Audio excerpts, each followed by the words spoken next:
Maliban na lang kung may idagdag pa si Sir Angel, wala na yata. Okey. Ito, siyempre may set pa tayo do'n sa refresher. Until February 26, so may nag-post dito, until February 26 daw. Okey, umpisahan natin class, medyo mahaba-haba ang set na 'to. Mga moving loads na I hope na-download niyo na class yung ating, tawag dito, handouts na upload ko kagabi. Buti naalala ko class, nagdala rin ako ng laptop pag-uwi kagabi. Gabi na rin ako nakauwi kagabi.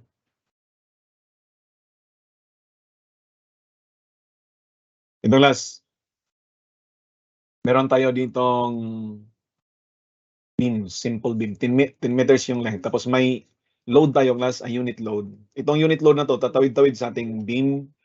Ang tanong class, ano ang response ng isang particular na function?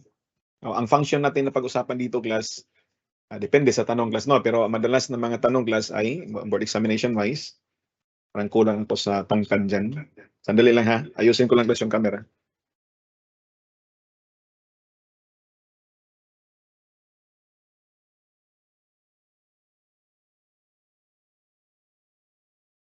Yan, headroom pa.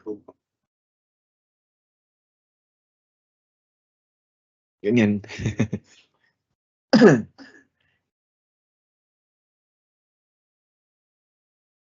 Tatawid-tawid class yung ating, unit load sa ating structure. Ang tanong dito ay ano yung response ng isang particular na function?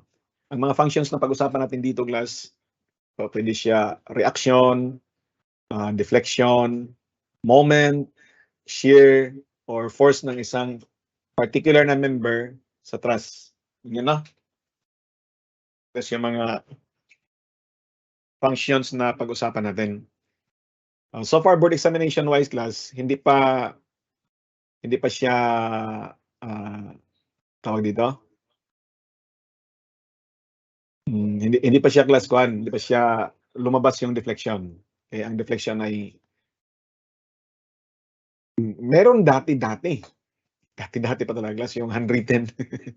Handwritten pa lang yung board exam. Pero nung dumating yung mga computerized na board exam, wala na yung deflection.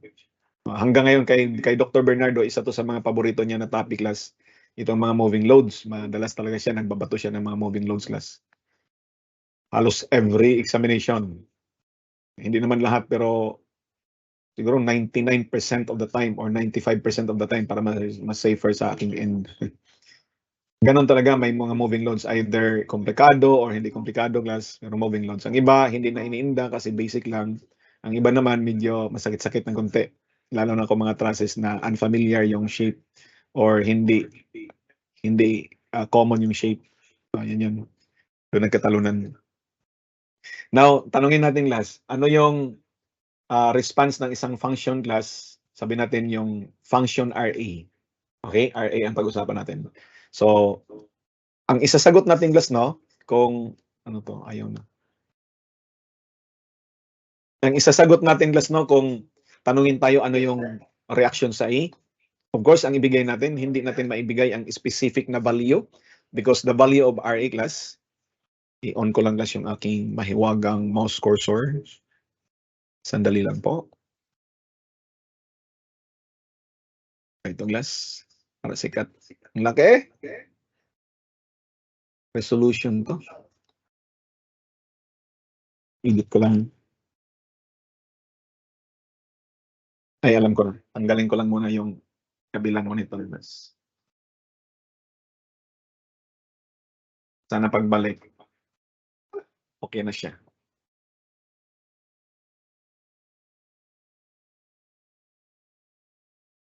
Kaysa i-edit ko yan.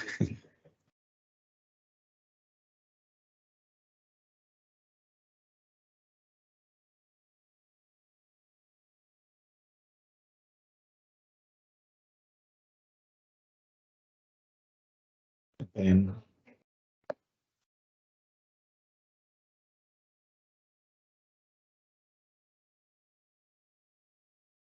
I-arrange ko lang uli class. Na hindi magulo dito. Ayaw. Let's ka dito, bebe.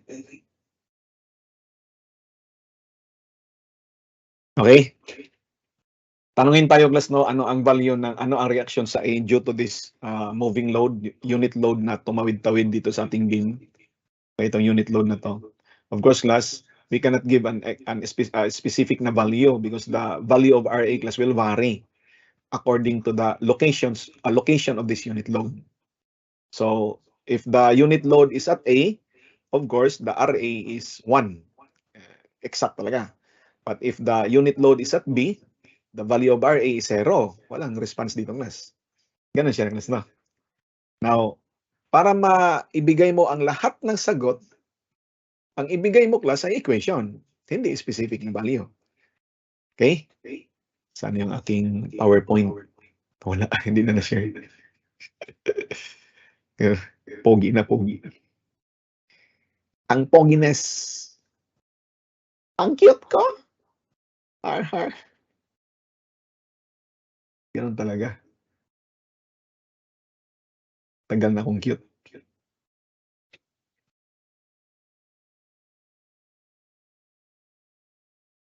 Okay? Balik tayo dito. Now, para makuha natin, class, yung kompleto na sagot or mabigay natin, class, yung kompleto na sagot, ang gagawin mo lang, class, ay tawag dito, ibigay mo yung equation. Pinaka-the best, class, yung equation mo ay i-plot mo into a graph para visual talaga makikita yung answer mo, class. Ang tawag sa graph galing sa inyong equation ay influence diagram. At yun yung gagawin natin ngayon, or influence lines. Yun yung term na iba. Okay? Mag-draw tayo, class, ng influence diagram for the reaction at A. Ang gamitin natin dito, class, ay mechanics lang.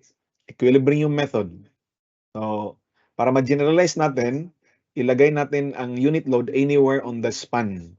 Tawagin natin, class, ang span, ang location niya ay X from point A. So, what is RA in terms of X? Of course, mag-sum up tayo ng moment dito sa B. Sum tayo ng moment dyan. Summation of moment at B, meron tayong 10 RA clockwise is equal to 1. Ang moment arm na to ay 10 minus X. So, 1 times 10 minus X. Divide RA, divide 10 both sides, magkakaroon mo yung RA. So, ito, 10 divided by 10 is 1 minus X all over 10. Yan, class, yung ating equation. Ito yung ating sagot, class. Kompleto to. Wala ka nang hahanapin pa dito, class. Ito yung isasagot natin kapag nagmo-move to, class, in terms of the location ng inyong unit load. Yan na, from a specified na reference, in this case, ang ating point A, ang ating na-select na reference.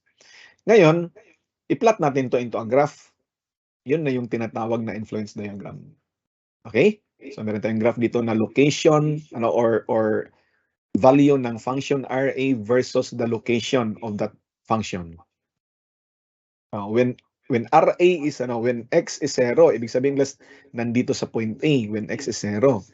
Itong unit load, nandito.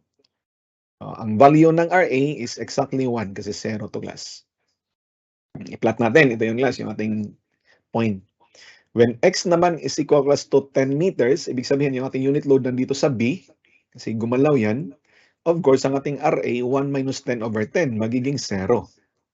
Okay? Ito yan, kung i-plot natin. Straight line.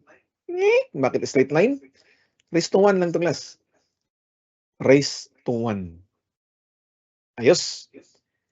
Itong graph natin, class, no, ito yung value ng ating function kung nasaan na yung load. Okay? Paano kung meron tayong overhang? Tulad ng ganyan, class. Huwag ka na gagawa ng panibagong equation. Kasi straight line lang to eh. Extend mo na lang. Ganito, class, pag-extend. Sa dulo ng ating overhang, class, extend mo na line na to. Extend mo ang straight line na yan. Ito na, class, yung ating diagram. Makuha mo itong magkabilang dulo, of course. Excuse me. By ratio and proportion. Mag-ratio and proportion ka lang, class. This is to that, as this is to that. This is to that, as this is to that. Okay? Kaya mo yan. Triangle lang yan eh. So, meron tayo ditong 1.2. Makita mo dito, class, no, below the horizontal line, class, or below the x-axis, meron tayong negative na mga value. Take note, ang negative na to, hindi to nagsasabi ng magnitude. Direction to class. Positive na direction, upward. Negative na direction, downward for the reaction at A. Yan ha? Ganun. Natanggal ko ba ang mga... Sandali, class. May annotation kasi ito eh. Baka hindi ko pa natanggal. Buti naalala mo, class. Itatanggalin lang ako, class, ha? Baka nandito pa yung mga annotations ko. Ay, nandito pa nga. Delete. Buti naalala ko. Ang dami. Pintuhan kasi kami. Annotated pa to na.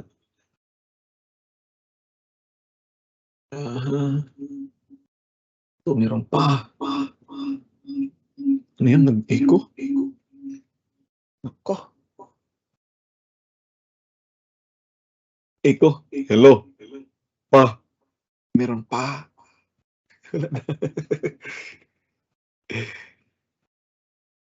Sige, nag-echo. Narinig ko yung sarili ko dito. Mahina lang. Pick up yata. Annotations, ang dami. Hanggang sa dulo, may annotation. Save. Kuhan ko lang class ha, i-end ko muna yung aking PowerPoint para ma-load yung aking bagong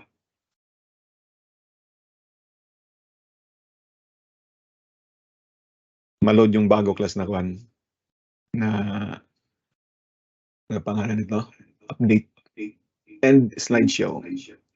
Pasensya po.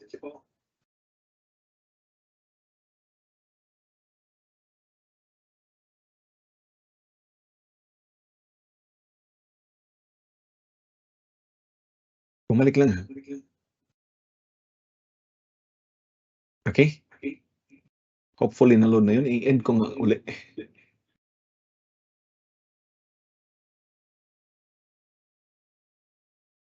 Para short talaga class.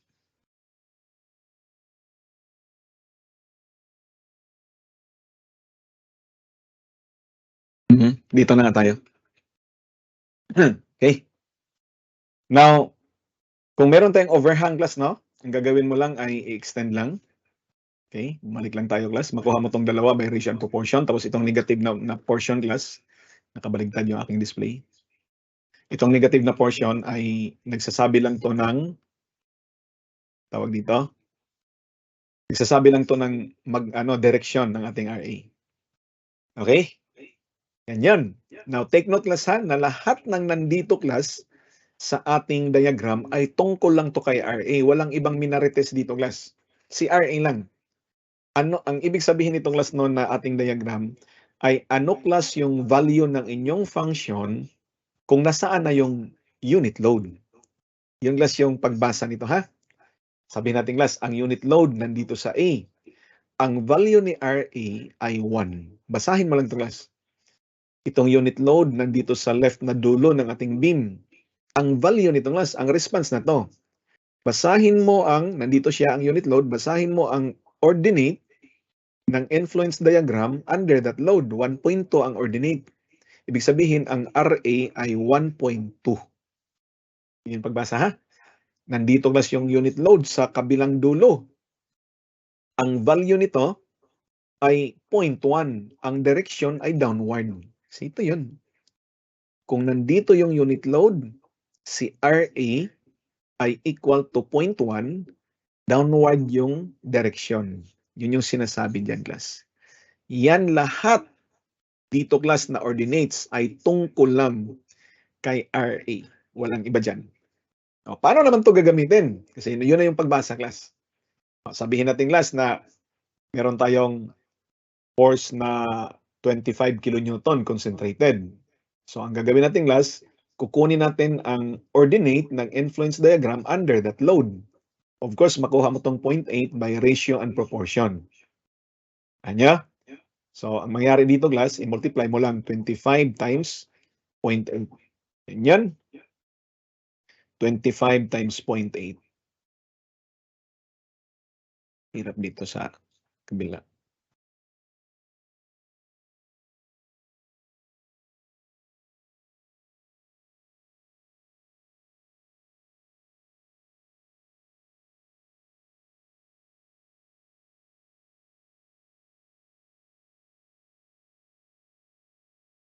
Okay na? Ito. Wala na bang echo dyan, class? Hindi naman siguro. Kanina yon may echo. Ito, class. Ganyan natin kunti. 25 times 0.8, yun yung value ni RA. Sir, hindi ko naman kailangan ng influence diagram for that situation. Of course. Hindi mo talaga ma-appreciate class ang influence diagram pagdating sa mga static na loads. Bakit ko gagawin yun? Dubli trabaho eh. Bakit ako gagawa ng influence diagram for the static namang loads? Although doable class, you can use influence diagram para sa pag-solve ng mga static na loads. Dubli trabaho. Magka-diagram ka eh. Bago mo makuha ang mga function. Samantala, meron naman tayong direkta, mag-equilibrium method, mag-submission ka ng moment dito, kuha mo class yung RA. Diba? Ito mismo na diagram, hindi mo ito kailangan eh. Kaya class, itong influence diagram class, dinesign talaga to para sa mga moving loads. Doon mo siya ma-appreciate class. Pang moving loads talaga to, although pwede siya sa mga static na loadings. Okay? Pero ang primary purpose nito ay moving loads. Paano class kung meron tayong another concentrated na load? Ang gagawin, kunin uli class ang ordinate ng influence diagram under that load. So summation of pH, yun yung nasa ating handouts, nasa first column class sa taas. Value ng function, summation of pH. P times H plus P times H. Paano naman class kung meron tayong uniform load? Okay? Madali lang. Kukunin mo lang class yung area of the influence diagram under this uniform load. Okay? Ang area na yan ay 0.8. Makuha mo to, ratio proportion, tapos triangle area, tapos i-multiply mo lang class, uniform load times the area. Okay? Paano naman kung meron tayong force doon sa negative na portion ng ating influence diagram, tulad niyan? Okay? Minus mo lang class. And that is the answer. You can check that with the static load. Ulitin ko class na hindi natin ma-appreciate ito class kung hindi to mga moving loads tulad nito. Nakita natin kung paano siya gagawin, pero hindi natin ma-appreciate kung hindi siya moving load. Okay? Kasi magawa naman natin to class without the aid of influence diagram. Pero kung gagalaw-galaw na yan, kailangan mo class ng influence diagram. Doon mo siya ma-appreciate. Okay? Paki-screenshot. 1, 2, 3, 4, 5. Okay? Sunod na problem. Sunod na. Paano naman class? Paano naman kung meron tayong triangular load, trapezoidal no load, or any other type ng loading? Huwag na mag-memorize class kung anong gagawin. Integrate na lang, mas magaan eh. Integration. Ito yung class yung ating properties ng influence lines. Meron tayong pH, summation of pH, summation PN, HN, tapos yung area, W, the uniform load times the area. Kung kahit anong load na class, mag-integrate na lang ha. Ang inyong Y1, kung quantum class, triangular or trapezoidal, linear lang to na Y1 kasi ito yung load. Pero yung ating influence line class, itong Y2, linear talaga to class para sa mga tawag dito, determinate na structures. Linear talaga to. Okay? Sir, meron bang hindi linear na influence diagram? Yes, meron. Pero hindi yan pang board exam class. Never pa. Mula pa nung mga class, bago pa lang yung panahon class after the war. Okay? Mga influence diagram, puro lang talaga is determinate. Sa ating textbooks kasi meron eh. Pero in practical class, paghandaan mo yan, uulitin ko, isa to sa mga paborito na topic ni Dr. Bernardo. Never pa siya nagbigay class ng mga moving loads ang na-involved indeterminate na structure. Okay? Madali lang kasi kukunin mo lang yung degree of indeterminacy nun eh, yung solution dun eh. Diba? Okay? So, dito lang tayo class sa mga practical na preparation, ito class ng mga straight line lang, determinate ng mga structures. Okay? So, ulitin ko class, kapag determinate na structure, ito class na Y2, ito dito class sa influence diagram. Straight line lang talaga to. So, mag-integrate ka. Y1, according sa load kung meron ka, anong load to. Kung triangular or trapezoidal, linear din lang to class. Ito linear din lang. So, meron kang linear, integrate. Tapos ang kaso, limits from x1 to x2. Okay? Extremities ng inyong load. Ayos. Ganun lang, no? Ganun din paggamit class kahit ang inyong members ay ang inyong sinusolve ay mga trusses. So, equilibrium method pa rin tayo class. Paano naman isolve class yung influence diagram for member ng mga trusses? Ganun din class. Itong ating unit load ay tatawid-tawid din sa ating structure. So, galing sa point A, ang ating pag-analyze dito class by node. Dito class. Dito tayo mag-drop every time mag-analyze tayo. Of course class, pag i-generalize natin, ilagay natin class yung unit load anywhere on the span. Okay? So, meron tayong isolve ulit natin class itong reaction A. Pareho kanina.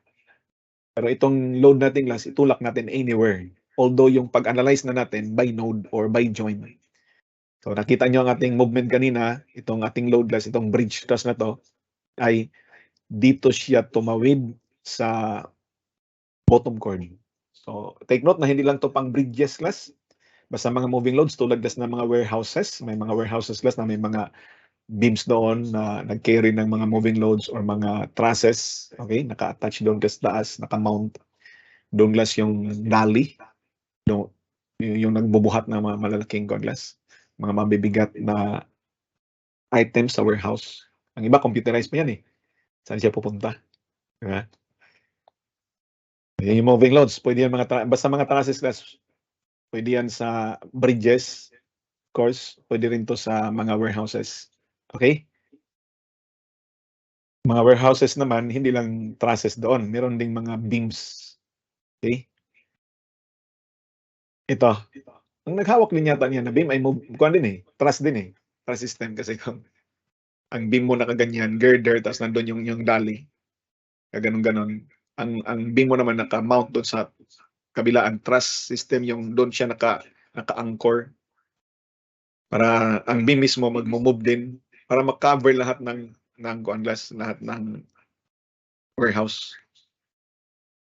Okay? Hindi lang gaganon-ganon yung movement.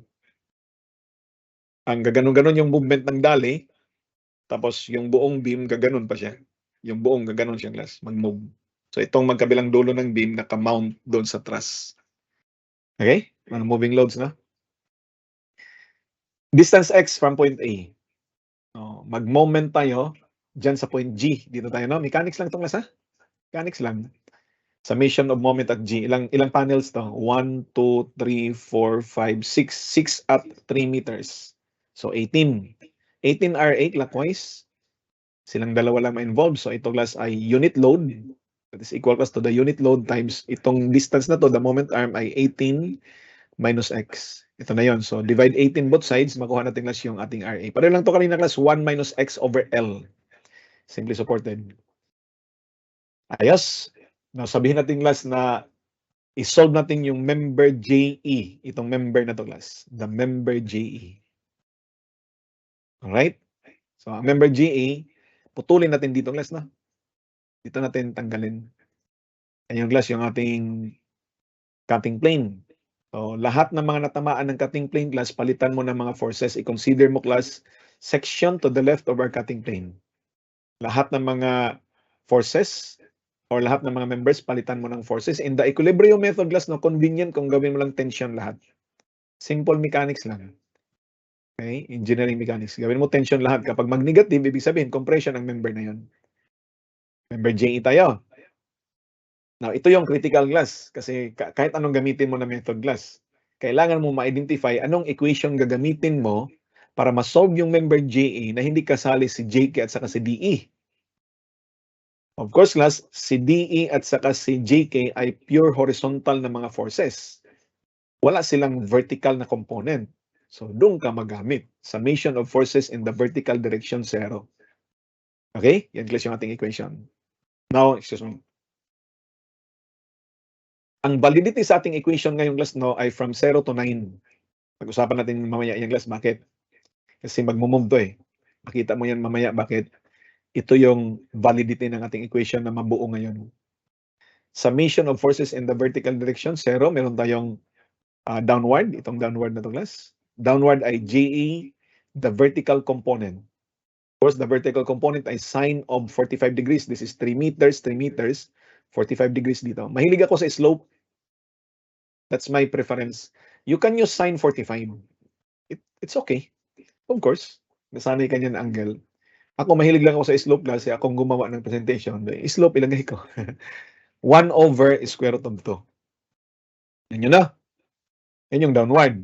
Plus 1. Unit load, downward. Is equal to upward. Silang tatlo lang. Kasi hindi ito makasali. Upward natin ay RA. Substitute the RA. Ito yung RA natin kanina. Substitute natin dito. Cancel na to class. Therefore, ang ating GA ay cross multiply itong square root of 2. So, meron kang square root of 2 all over 18 of x negative. Ibig sabihin, class, ang GA natin ay compression. Compression yan siya, class. Pure compression. Kapag nandyan, class, ang ating unit load from 0 to 9. Okay, i-plot natin. When x is 0, dito, class, yung ating unit load. Nandito yung ating unit load dito sa point A when x is 0. Of course, class, the value ng GA ay 0. Ayan na. Mas lipat agad tayo, class, doon sa dulo kasi isa-isahin mo yan, hindi kailangan. Alam natin na straight line eh. Straight line. Hanggang sa 9 meters lang tayo. Yun yung ating validity ng ating equation ngayon. Okay? So, from 0 to 9. When x is 9 meters, maging 9 over 18, that will become negative square root of 2 all over 2. You know, kasi 9 over 18 is 1/2. Negative square root of 2 over 2, ito yung value, class. Straight line. Raised to 1 lang kasi yan. Okay? Ang tanong, bakit sir hanggang 9 meters lang tayo? Bakit hindi natin ituloy na lang yan para tapos na? Bawal, class. Bakit? Itong equation na to, class, itong equation na to, summation of forces vertical is equal to 0, ay para lang sa mga forces na nasa loob ng ating seksyon. Makinig ha? Itong equation na to ay para lang sa mga forces na nasa loob ng ating seksyon. I-take note, class, itong ating unit load, tumatakbo to, class. Galing dito hanggang dito. Paglabas niya, class, paglagpas niya ng konti dyan sa point D, invalid na to, class. Bakit?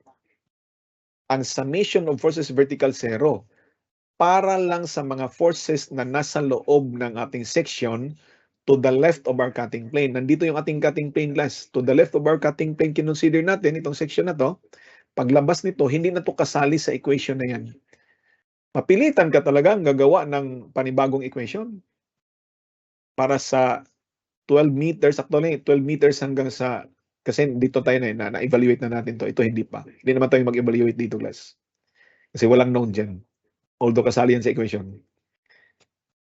Okay? So, gagawa tayo, class, ng from x is equal to 12 meters hanggang sa point G, from A to G. Gagawa natin yan ng equation, class. So, ilipat natin, class, yung ating unit load. Lumabas na siya. Kapag ganyan na, class, ang position ng ating unit load, hindi na to valid, class. For what reason? Nabanggit natin kanina. Hindi na ito kasali sa equation na to. Uulitin ko, ang ating equation, class, ay para lang sa mga forces na nasa loob ng ating seksyon. Ako ha. Summation of forces vertical 0, balik tayo, class. Downward. So, GE, vertical, another sine of 45, or 1 over square root of 2. Siya na lang mag-isa ang downward. Hindi na ito kasali, ha? Is equal to upward. RA. Substitute the RA. Yung, class, cross multiply yung square root of 2. Yan, class, yung ating member GE. I-plot natin. When x is 12 meters, ibig sabihin, class, itong unit load nandito sa point E. When x is 12 meters, magiging 12 over 18, that will be 2/3. So 1 minus 2/3 is 1/3. 1/3 of the square root of 2. Positive. 0.4714. And yung, class, connect ng straight line. Tama? Pagdating class ng unit load dito sa point G, ang ating x ay 18. So maging 18/18 is square root of 2 na lang dito. So square root of 2 minus square root of 2 is 0. Ayun class. Straight line uli. Bakit? Linear yung class. Raised to 1 yung power ng x. Yan ang influence diagram ng member JE.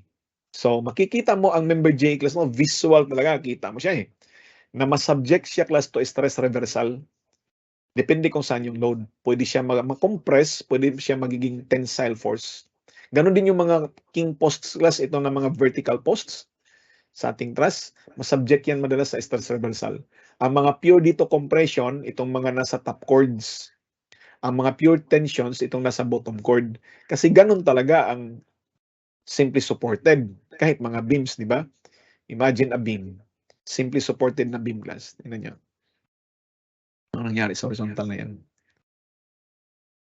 Itong beam na to, simply supported siya. Lagyan mo class ng load. Sabi natin concentrated na lang dito class. Paano siya mag-bend? O, pag bend niya class, gaganito siya. Okay? Ganito pag bend niya class.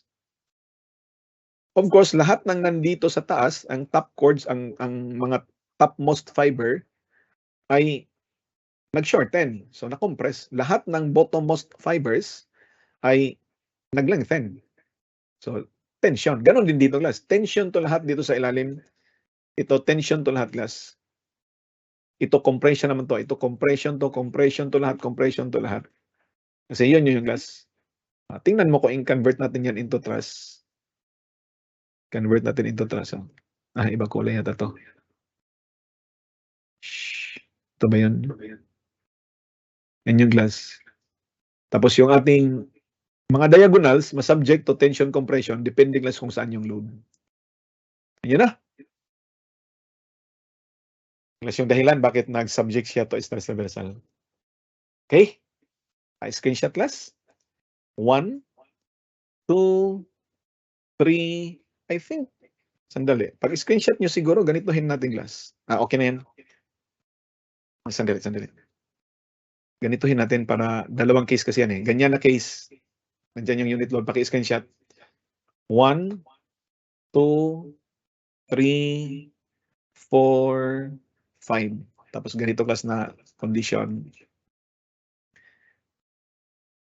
Okay, screenshot. Okay? 1, 2, 3, 4, 5.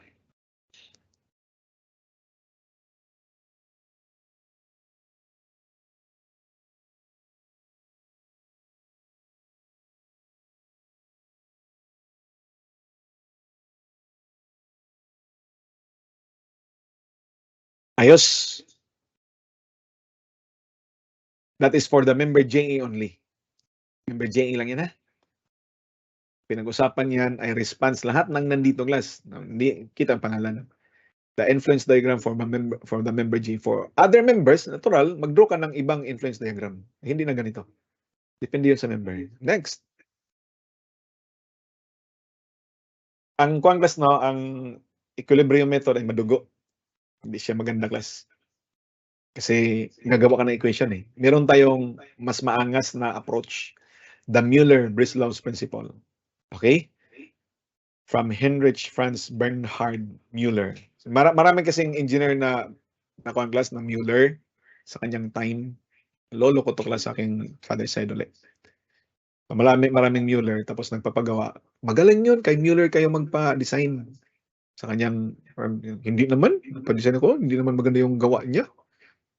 Sinong Mueller ang na-hire nyo? Yung si Mueller na taga Breslau. That's why we call this the Mueller-Breslau's principle. Itong Breslau kasi city. Germany ba to? Hanapin nyo lang class. City.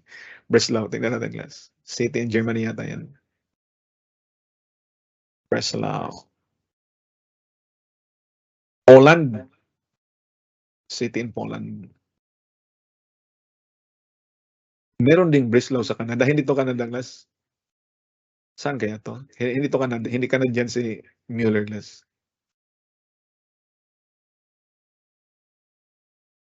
Ay, parang iba.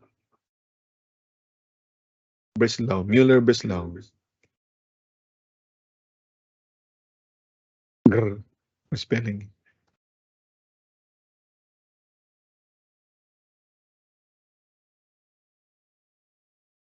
Huwag natin kung ano 'to, hindi grr, basta yun na yun, dito tayo sa Bible, nagbabasa kasi ako nito, eh.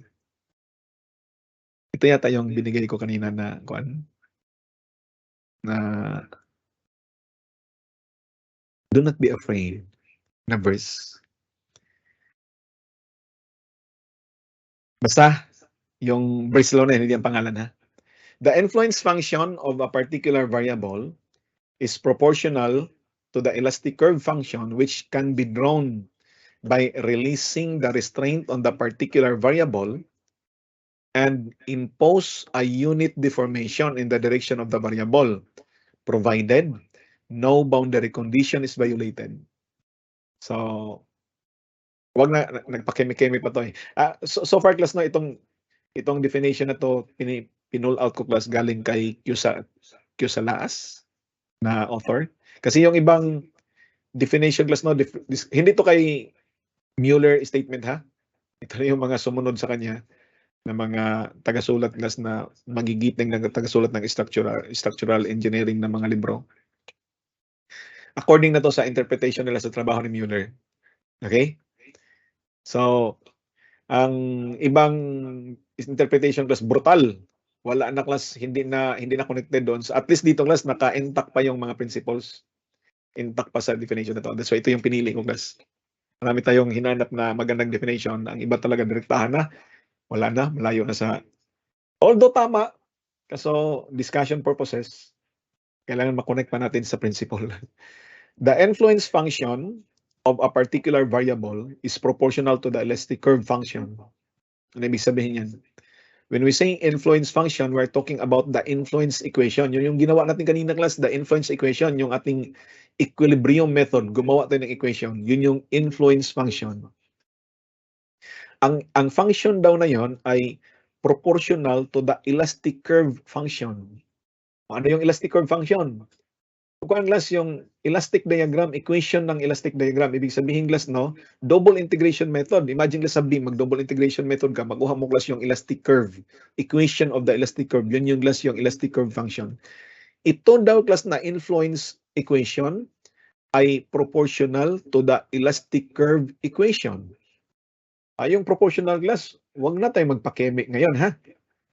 Ang influence equation ay the same sa elastic curve equation. Kung pareho yung kanilang equation, pareho class yung kanilang diagram. Although ang appropriate talaga class ay proportional. Okay?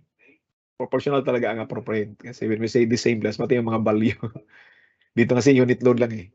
Unit load lang tumatawid. Excuse me, ha? Puno yung ilong natin. Proportional to the elastic curve function tayo. So, paano natin ma-draw? Kasi ang drawing ang ating ngayong class, ang influence diagram ay proportional or sabi natin the same sa elastic curve. Okay? Elastic diagram. Grabe yan. Kung, ibig sabihin class, no, kung mag-draw ka ng elastic diagram, ang na-drawing mo class, influence diagram na. Ha? May load ka, i-draw mo class yung elastic diagram. Ang tawag doon, influence diagram. Pero class, hindi yung usual natin na ginagawa sa ating mga lower na topic sa theory of structures, yung noble integration method, yung nag-draw tayo ng moment diagram by parts para makuha natin class yung elastic curve. Hindi ganun class, ha? Meron ditong instruction paano i-draw ang ating influence function or elastic curve, which can be drawn by releasing the restraint on the particular variable and impose a unit deformation in the direction of the variable. Okay? Mag-impose ka ng unit deformation. I-release mo class yung restraint, provide ng inyong function or ng inyong variable, tapos lagyan mo ng unit deformation in the direction of the variable. Provided no boundary condition is violated. Lahat ng mga boundary conditions, rerespetuhin mo. Kung pag sinabing pin, ma-maintain ang inyong boundary condition class. Pwede mag-rotate pero hindi pwede mag-bend, hindi makaresist ng moment. Okay? Makapag-rotate siya pero makaresist ng shear. Yun lang, yun yung mga boundary conditions. Nagkuha na ba kayo class? I think tapos na kayo no sa degree of indeterminacy. Nandun class din i-discuss. Kung hindi pa class, anyway, di-discuss yan sa inyo yung degree of indeterminacy. I believe na tapos na. Kung tapos na kayo class, alam nyo na ang mga boundary conditions. So kung meron kang uri ng connection, ano ang boundary condition dyan? Kung meron kang fixed na support, ang boundary condition ay no translation in both directions, no rotation. Yun yun no? Lahat ng boundary conditions, i-violate mo. Dito class, so far class no?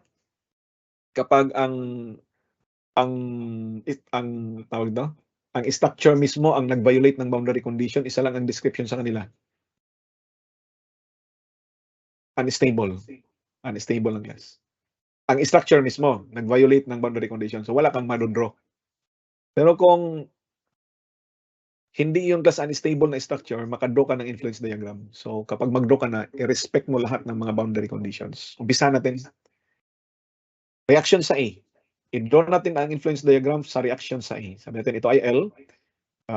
For the reaction sa A, ang sabi sa problem class, no, i-release mo lang, vertical tayo, reaction sa A, i-release mo lang class ang restraint na pre-provide ng support na ito by releasing the restraint. So meron pang vertical restraint, ibig sabihin class itong point A ay hindi maka-translate vertically. Hindi siya maka-translate. Yun yung restraint niya. Tanggalin mo yon. Okay? Sa mga review books class, no? Kahit yung class, kahit yung anong tawag nito na libro, Shom's outline. Yung Shom's outline class ay yung review books nila, sapat na ganituhin, lalo na sa mga Pinoy na author. Ganituhin mo class, sapat na. Basta natanggal mo class yung vertical restraint. Tanggalin mo yung support na yan, okay na yan. Pero i-proper natin ngayon ha. Ngayon lang. Kung kayo na class, kung magsusolve na tayo doon sa refresher, wag na. Tanggalin, lagyan mo class ng load, okay na yun. Pero ngayon class, i-proper natin. Ang i-release natin class, no, para makita nyo talaga kung ano ang nangyayari. Ang i-release natin ay ang vertical restraint. Huwag natin i-release ang horizontal restraint. Kasi yun lang yung gagawa natin ng influence diagram, yung vertical restraint dito. Yung vertical reaction dito class. Ang horizontal reaction, hindi natin gagawa ng influence diagram. So, i-release mo class ang vertical restraint dito. Ibig sabihin class, i-revise mo to na type ng support. Mag-isip ka ng support ngayon na release yung vertical pero hindi na-release ang horizontal. Anong uri ng support yan? Ruler. Na vertical ang plane. Kasi ang ruler class, no, ay maka-resist lang perpendicular sa kanyang plane. So, ang plane dito ay vertical, ang ating ma-resist nito ay horizontal lang. Ito, horizontal ang plane. Ang kanyang ma-resist, vertical lang. Maka-translate na to vertically. Na-release na ang restraint sa vertical na displacement. Ilagay mo yung inyong function. In this case, ang vertical reaction sa A. Itong RA, load na to sa revised na support dito class. Itulak mo. I-draw ang elastic curve, ang elastic diagram.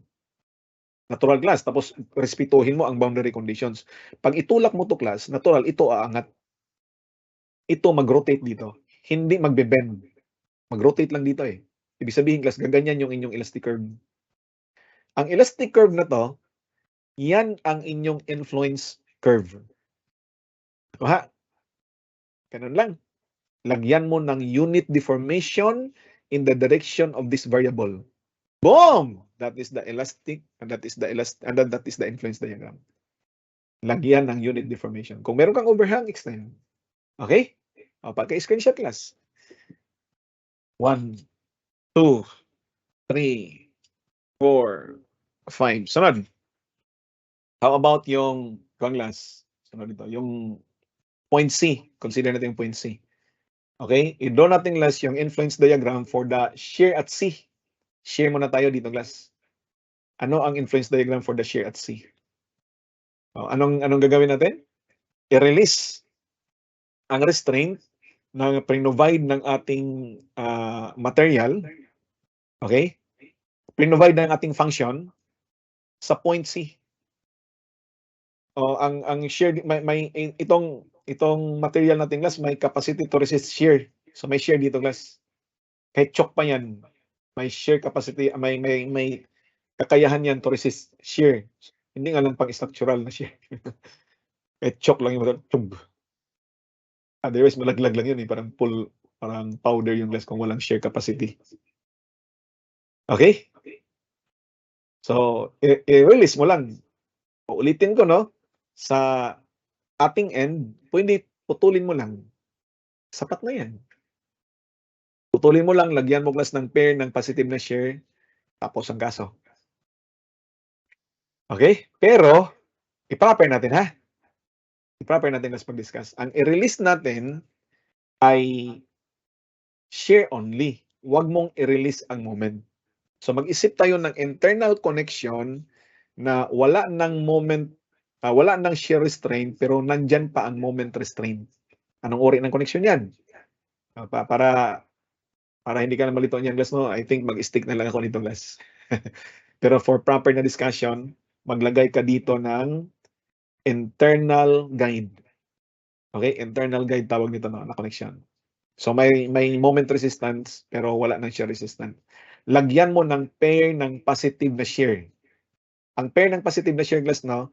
Yung nag-rotate ng counterclockwise doon sa ating element. Take note na sana, importante dito ang sign kasi naggagawa tayo ng Glass, gumagawa tayo ng tawag dito ng diagram. Kung ano ang positive ni Dr. Bernardo, yun yung dapat ang positive natin. Huwag mo siyang suwayin, Glass. Ulitin ko, kung ano ang positive ni Dr. Bernardo, yun dapat ang positive natin. Counterclockwise, yung Glass yung positive na shear. Ibig sabihin, Glass, no, gagamit tayo ng universally accepted na sign ng shear. Widely accepted. Ito yung positive na shear, Glass. Mag-rotate ka ng counterclockwise. Parang sa rotation, counterclockwise.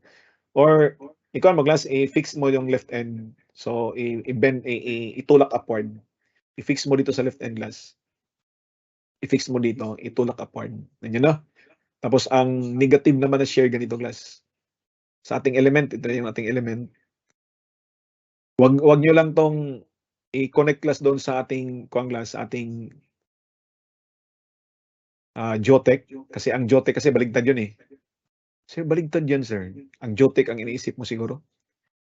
Ang Jotech kasi hindi masyado particular, Class, sa mga sign. Pero kabuuan, Class, no, kung mag-consider ka sa Jotech, yung mga kuha natin, Class, mga sign natin doon. Para lang kasi siya sa compression eh. Pag tension doon, negative, baligtad yung Jotech eh. Okay? Sa strength of materials, pwede, Class, makonect mo. So ito, Class, yung negative na shear.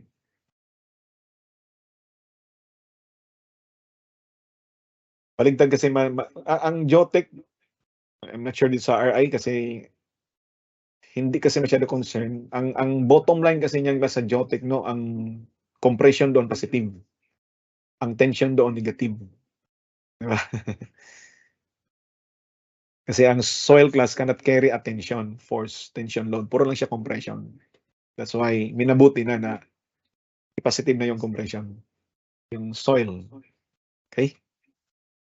May mga ganong scenario. Tapos mapunta ka sa scenario, Class, na galing sa strength, yun, magkabaligtaran, magkagulo-gulo. That's why makinig sa discussion, Class. Okay? Anyway, na-address yan dito sa RI. Walang problema yan. Alam ko na hindi yan problema. Hindi yan issue sa inyo. Okay? Nabanggit lang natin kasi meron tayo ditong sign ng share sa ating element. Okay? Ito, Class, yung, kung i-fix mo dito, Class, no, parang meron kang beam na ganito, Class. Meron kang beam na ganyan. Pag itulak downward, that is naka-fix dito, that is a negative na shear. Ayan. It will follow na ang reaction dito ay pag ganyan. Di ba? Ganon din, Class, sa positive na shear. I-fix mo dito sa left, itulak upward, that is positive na shear. Para consistent sa XY plane. Tapos it will follow na ang ating reaction dito ay downward. Ha? Or kung na lang, Class, counterclockwise, clockwise. So ito yung ating pair of positive na shear forces. Ano sunod? I-draw mo, Class, yung ating function. I-draw mo ang influence, yung elastic curve. Dahil sa mga forces na to, anong mangyari nito, Class? Mag-slide downward, mag-rotate dito. Ito yan. Ito naman, mag-slide upward, mag-rotate dito. Ito yung glass. Ha? Sir, mag-bend. Hindi ha? Kasi maliit lang yan eh. Maliit lang talaga yung glass. Mga deformation to. That is greatly exaggerated sa ating drawing glass. Sa actual yung glass halos hindi niya na-detect sa mata. Mga deformation. Tingnan yung biga ng inyong bahay glass. Tingnan yung biga ng mga bridges. Tingnan yung glass na may mga deformations yan. Hindi makikita sa mata. Instruments makakita yung glass. Okay? Mga highly engineered na mga measuring instruments. Lagyan mo ng unit deformation. Of course, class, ang unit deformation na ilagay natin, a total of 1 unit na translation kasi naghiwalay yan. Yun yung unit deformation. So, ang task natin ngayon, ano yung value ng y1 at saka ng y2? Yun yung ordinate. O, paano makuha yan, class? Okay? Take note, class, na para makuha natin to, take note na they are parallel actually. Itong line na to at saka line na to, yun class yung nakuha natin kanina, kung na-observe nyo class, yun yung nakuha natin kanina sa ating equilibrium method. They are parallel to each other. Kung meron ka ditong distance na 1, kahit saan mo yan susukating class, ang vertical distance nila palagi ay 1. Kahit saan yan. Okay? They are parallel to each other. Yun yung tandaan. So, makuha natin class yung 1 dito by ratio and proportion. Plus, kung 1 ang distance, so itong class ay hindi na ratio and proportion kasi vertical distance ay 1. So, dito 1. Dito, below the x-axis, negative 1. Okay? Yun yung class. Ano ang value ng y1, y2? Tingnan natin. Ito yung nasa inyong handouts. y1 is to a. Nandun class. y1 is to a as negative 1. Negative 1 is to L. Negative 1 is to L. So, therefore, class, the y1 ay negative a all over L. Yan yung class. How about the y2? y2 is to b. Nandun yung b sa taas. Is equal to positive 1 is to L. Positive 1 is to L. Therefore, the y2 is b all over L. Positive b all over L. Yan class yung mga value natin. Ordinates ng ating influence diagram for the shear at C. Ha? Chicken joy, baby. Dali lang, no? Yan class. Paki-screenshot. 1, 2, 3, 4, 5. Okay? How about class yung moment? Moment tayo class. The moment in time. Mga sandali. Pebe. Ito yung class. Meron tayo ditong moment at C tayo. Anong gagawin? Itong kwan ditong class, itong material natin dito sa point na to ay may capacity to resist moment. Of course, no? Kahit gaano yan kahina na material class. Meron talaga yan moment. Kahit stick, kahit barbecue stick. May moment capacity yan. Mahina lang, hindi pag structural, of course. Okay? Pero may moment capacity. I-release mo. Parang naramdaman mo sa kanya. I-release mo na yan. Huwag mong kimkimin yan. Baka magiging, kung yan glass, magiging, bukol-bukol yan sa katawan. Sabihin mo na kasi, in love ka na sa kanya. Huwag ka na mag-friend-friend yan. Okay? Palabas mo yan. Sabihin mo na, I love you. Text lang muna. Friend, I love you. Tapos mag-go siya sa class, mag-reply, I love you too, friend. As a friend.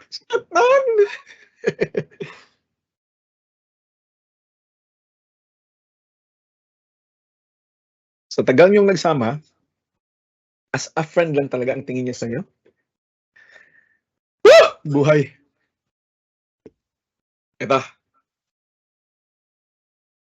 Taklap nun.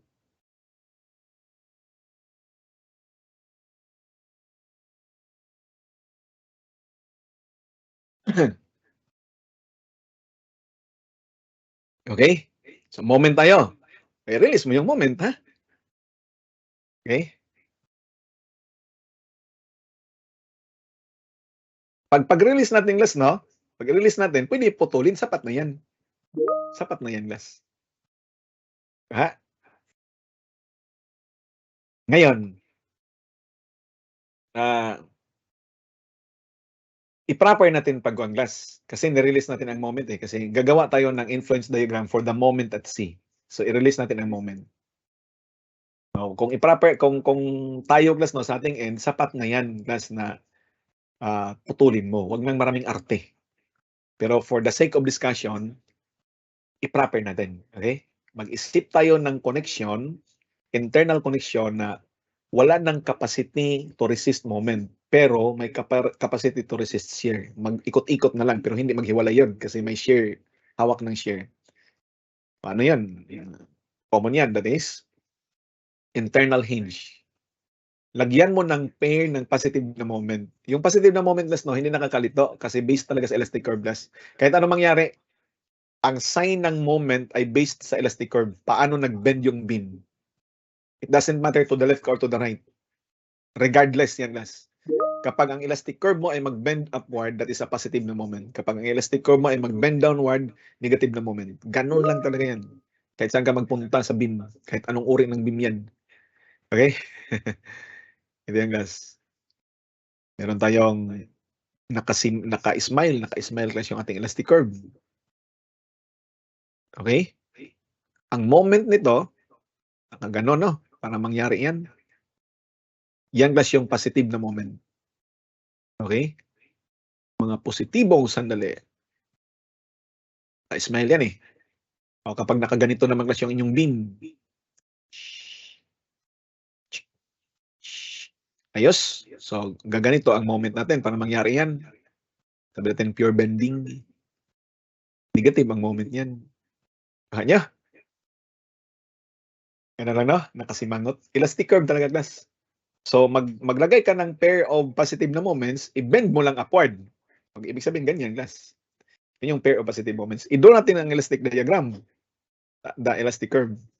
So, ito, class, ay aangat, pero hindi maghiwalay. Pag-rotate dito, class. So, gaganyan, class, yung ating elastic diagram. Lagyan mo, ang tanong kasi dito, what is y? Anong ordinate na yan? Lagyan mo ng unit deformation. Doon class kanina class sa RA at saka yung sa shear at C, ang unit deformation natin ay translation kasi mga vertical forces yun Diba yung RA upward, yung shear ay ang last kabilaan. Ano yan? Tumitingin ako sa camera dito. Kabilaan sila. So, ang mangyari doon, ang deformation ay translation, nag-translate. Ito naman class kasi nag-rotate tayo. Rotation ang ating deformation. Kapag sinabing rotation, we're talking about angle. So mag-rotate tayo ng total na 1 radian. Yan class yung ating rotation. Ang ating rotation ay 1 radian. So class kung i-clear natin, ang 1 radian na yan ay sum nitong dalawa.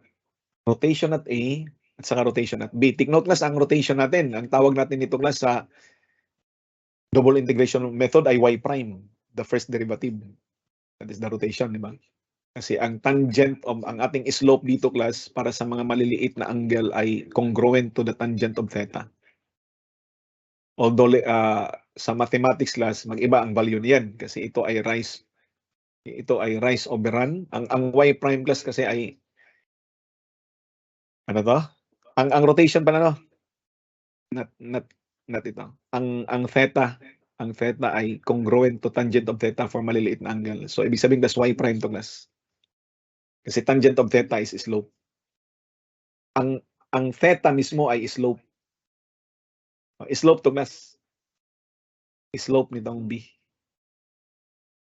Point B. Okay? Kung mag-erect tayo ng horizontal line dito class, very clear. Ito yung ating theta 1. Theta A, ito yung ating theta B. From the horizontal to this line. Okay? Theta B. Yan class yung ating total na rotation. So what is our Y? From the figure class, tangent of theta. Ito yan. Tangent of theta. Ha? Theta A ito ha?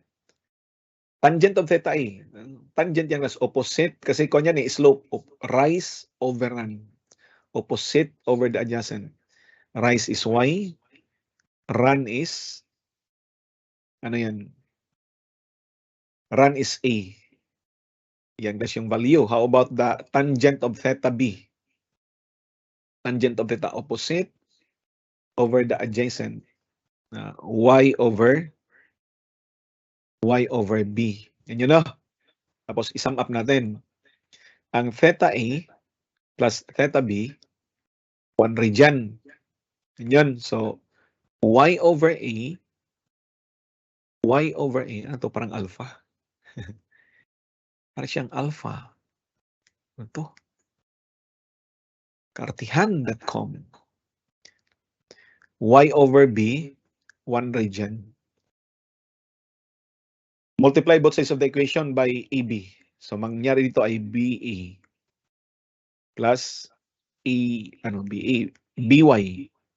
Dito nas ay AY. Dito nas AB.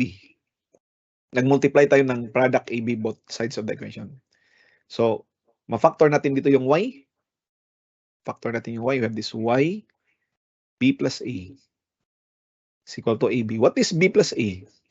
B plus A, L. So, YL, AB. Kuha nyo na. Har siya. Therefore, class, ang ating Y ay AB over L. Yun yung value. Yan yung nasa ating handouts, class. Nasa handouts natin yan lahat. Pinakita lang natin paano siya nangyari. Okay? Tingnan nyo. Paki-screenshot muna. 1, 2, 3, 4, 5.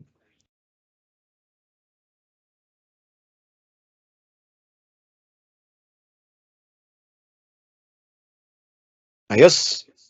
Ito class yung nasa ating handouts. Actually class, no? Preparation sa board exam. Walang to class. Practical na approach sa preparation sa board exam. Utang na loob.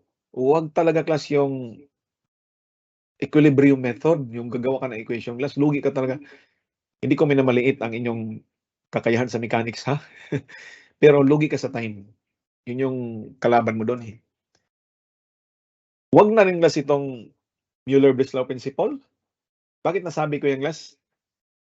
According sa mga lumalabas sa board exam. According tayo sa mga lumalabas sa board exam class, no? Ang lumalabas sa board exam class, kapag pagdating sa beam, simply supported. Wala pa akong nakitang binigay ni Dr. Bernardo class na ang beam mo ay cantilever. Tapos, ginawang bridge. Cantilever bridge. May mga, kung tayo class, may mga, anong tawag dito sa cable stayed bridge, no? Yung Mactan ngayon ay cable stayed bridge. You know? Parang mag-act siya as cantilever, pero hinawakan ng cable. Ibang usapan yun. Doon tayo sa mga binigay ni Dr. Bernardo. Ilang taon na si Dr. Bernardo class, paulit-ulit na to, eh. Kapag beam, simply supported. Yung iba may overhang, yung iba walang overhang. Kapag truss naman, simply supported din. Okay? So doon tayo sa simply supported lang mag-focus. Yung binibigay talaga ni Dr. Bernardo. Although sa ating for practice class, meron tayong hindi simply supported. In case lang, no? Para mahahasa din tayo. Okay? Ang ibig ko sabihin, class, no? Wag na yung Mueller-Breslau principle din. Kasi magduduing-duing ka pa nun, mag-release ka pa. Wag na, class. Practical na preparation para sa subject na to, memorize. Ito class ng mga diagrams, memorize lang to, pati yung mga value. Mahirap ba mag-memorize ng triangle? Ito lang na portion dito, class. Memorize mo to na triangle. Ibang kulay ito. Memorize mo to na triangle, class, para sa reaction. Triangle, ito lang i-memorize mo. Huwag mo na indahin yung extension. Yung overhang pala, huwag mo na indahin kasi straight line lang yan, eh. I-extend mo lang. So, ibig sabihin, kasi ito lang na portion ng mga triangles ang i-memorize natin. Itong portion dito, triangle lang yan, eh. So, itong portion lang dito, ang mga nasa overhang, walang problema yan, class. Mag-follow na lang yan. Okay? Itong portion lang dito, class, yung ating memorize. Pati yung mga value. 1, B over L, negative A over L, AB over L. Bakit nag-suggest ako nito, class? Kasi kapag memorize mo tong sa beam, matik na-memorize mo na yung sa truss. Kasi simple supported trusses, magagamit natin last yung mga value sa simple supported na beam. Kung memorize mo to, tapos na ang boxing sa mga trusses na simply supported din. Kahit pa yung truss may overhang kasi nahahandle natin dito yung may overhang. Nakuha? Ganun lang ha. Ganito yung paggamit nitong glass para hindi tayo kasi kapag lalabas ang glass lalabas ang truss, kakainin talaga oras natin glass kapag mag-equilibrium method tayo. Pero kung gamitan natin dito glass, tapos ang kaso. Ganito lang. Kapag summation of moment ang hinanap sa problem class, ano ang pagkuha sa member doon sa inyong truss, summation of moment at a point, ang gamitin mo class sa member, ang force ng ating member na to class. Ang force ng member ay ito mismo yun. AB over L. AB, lagyan natin ng plus or minus kasi tayo mag-evaluate nito. AB over L. Diba? Pero, i-divide mo lang to ng moment arm. Para sa truss na to ha? For trusses to class. Itong nasa column. Lagyan natin dito ng title. For trusses. Okay? Kapag ang force naman class or ang equation na gagamitin mo sa pagkuha class ng force ng inyong member ay according to summation of forces vertical 0. Summation of forces vertical is equal to 0. Kapag ito class yung inyong equation gagamitin, ang gagamitin mo class ay yung shear. Ibig sabihin A over L or B over L. So dalawa class ang vertical force ng ating member. Ang ating force ng member, dilaw. Ang force ng member, vertical. Vertical component lang to class. Hindi tutulad ng moment na member mismo. Vertical. Ay equal class to? Depende. Pwede siya class A over L, plus or minus A over L. Pwede siya class B over L. Force ng member, vertical. Pwede rin siya class plus or minus B over L. O, kailan class ang A over L? Kailan to? Intindihin mo tong class. Kailan to nangyari? The unit load ay nandito na sa labas ng segment AC. Ang unit load natin, unit load is outside the section. Di ba may section tayo to the left of the cutting plane, to the right of the cutting plane para sa pagkuha ng truss? Di ba? Nag-consider tayo kanina ng to the left of the cutting plane. Ito naman class, gagamitin mo to, hindi to outside, inside the section to.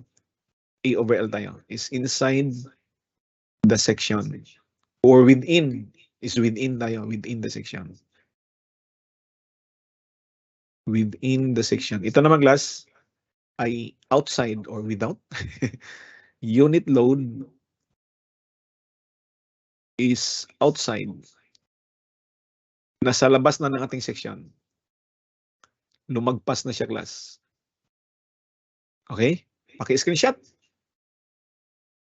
Yung class yung ating gagamitin. Simple lang class. Gamitin natin to. Ma-amaze ka sa truss. Okay? 1, 2, 3, 4, 5. Yung class. Balikan natin class yung member JE. Ito yung member JE natin kanina, no? Okay? Ginamitan natin kanina ng equilibrium method. Ngayong class, gamitan lang natin ng result doon sa mga beams. Okay? Result doon sa mga beams. Ganito lang class. Ganon pa rin. Importante talaga pag-analyze mechanics class, pag-initialize kasi hindi naman ito magawa kung hindi natin ito ganituhin. Cut natin class to the left of the cutting plane. Okay? To the left of the cutting plane tayo. Saan to class? Ayaw mamura. May pula. Tayo. Notation ko yata yung dati na hindi natanggal. Okay. Tapos, ang member JE class, no, kung palitan mo ng mga forces, wag mo na natin lagyan ng direction. Tayo ang mag-determine yan eh. At sa lahat ng mga, sa lahat na gagawin ng class, no, ang pinaka-importante dito class ay yung pag-determine kung ano yung equation na gagamitin. mapa-mechanics ka, equilibrium method, or gawa-gawa method natin, okay? Tawagin na lang natin 'to na the RI method, okay? The RI method tayo, class. Gawa-gawa lang natin. Pero matibay 'to, class, don't worry. Wag muna nating lagyan ng direksyon.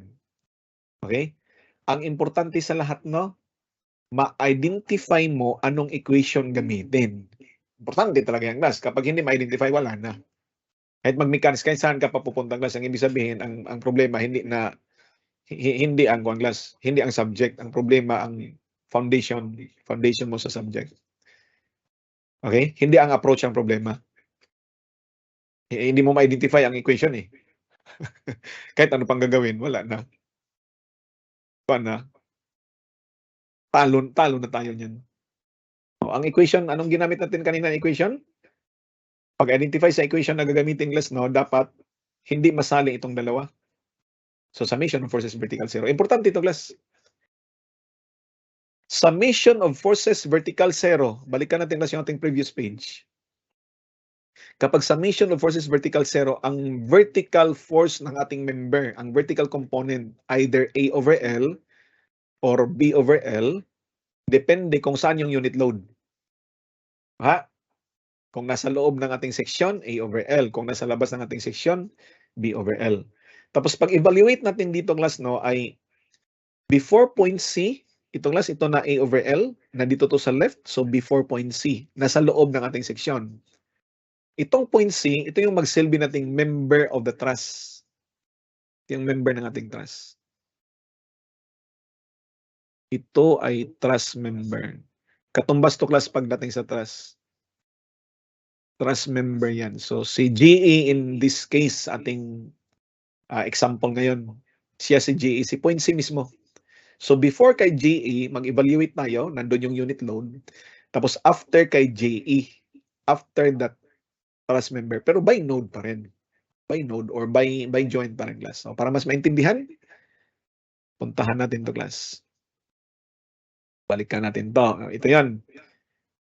Ang ating unit load, class, no, ilagay natin sa point D. That is before the member JE. Just before the member JE. Itong node na just before member JE. Dito pa rin sa bottom chord tayo.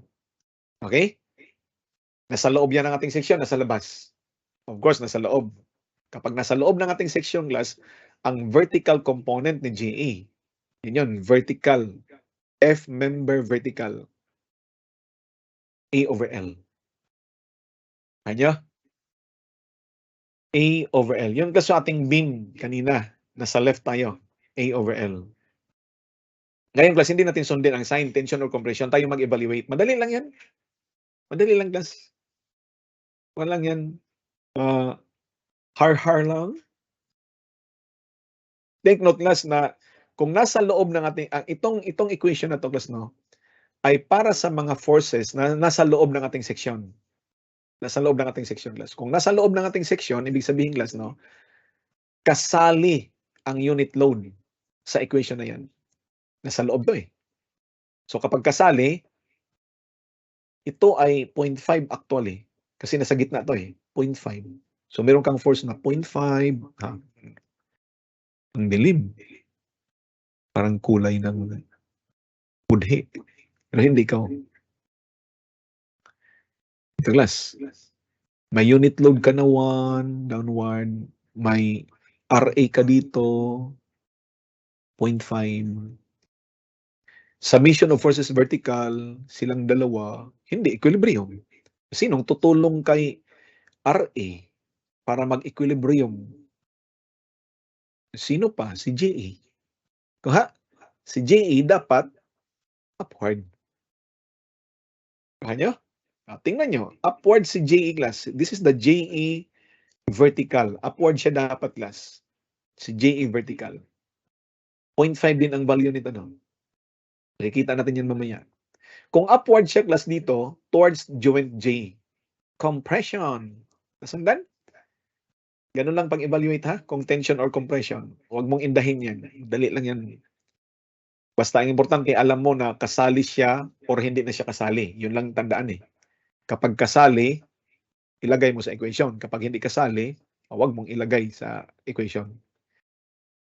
Kasali siya ngayon kasi nasa loob ng ating seksyon.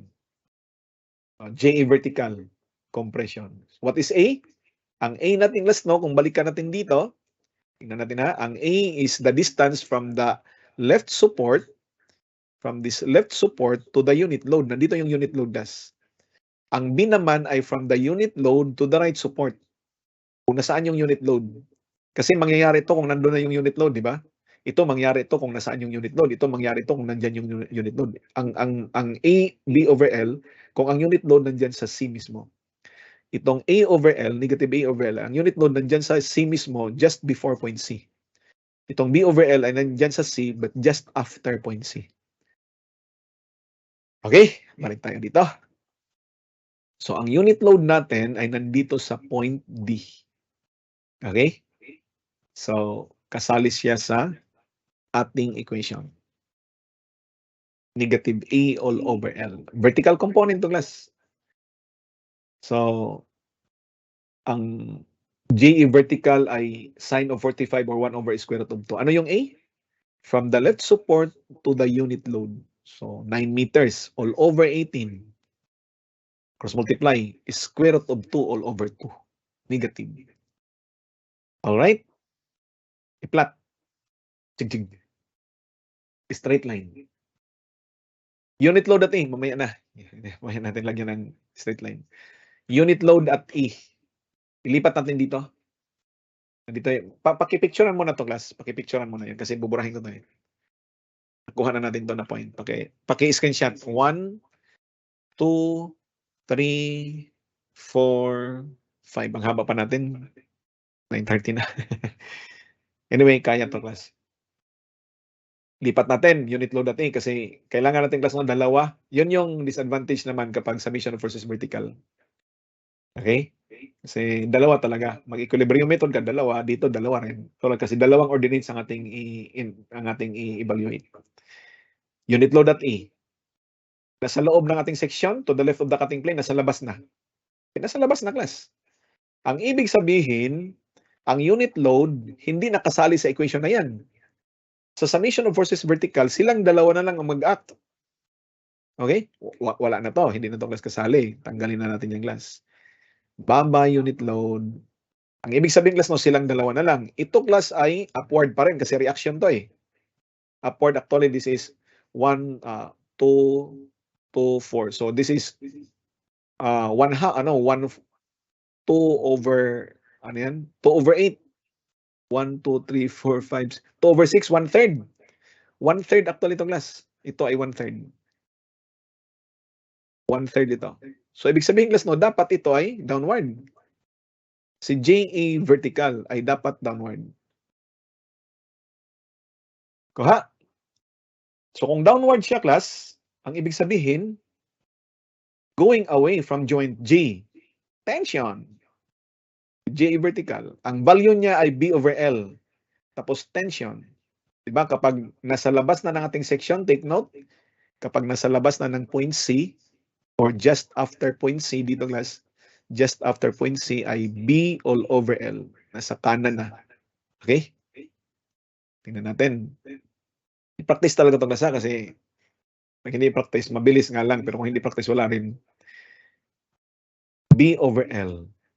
What is the JA vertical? That is 1 over square root of 2 or sine of 45. What is the B? From the unit load to the right support. Unit load to the right support, that will be 6 all over 18. Cross multiply to class, 6 over 18 is 1/3. So ito na yun, 1/3. 1/3 to eh. Okay? Yun na yung class. 1/3 is square root of 2. Yun yung JA. Force na ng member JA. Kasi itong 1/3, vertical component lang to ni JA. Ito yung vertical component niya, 6 over 18 or 1/3. Yun yun, 1/3 din to. The vertical component. Ang JA mismo is square root of 2 all over 3. I-plot natin. Positive na siya, class. Yun na yun. Tapos sa magkabilang dulo, class, tingnan mo dito, may A over L, may B over L, magkabilang dulo, parihong 0. Ganon din dito, class. Parihong 0 din dito sa magkabilang dulo. Okay? I-connect ng straight line. That is the influence diagram. Sir, magulo. I-compare mo, class, sa equilibrium method kanina. Mas magustuhan mo pa rin to, class. And hopefully, magustuhan mo to. Mabilis to eh. Rapid. Papaki-screenshot, class.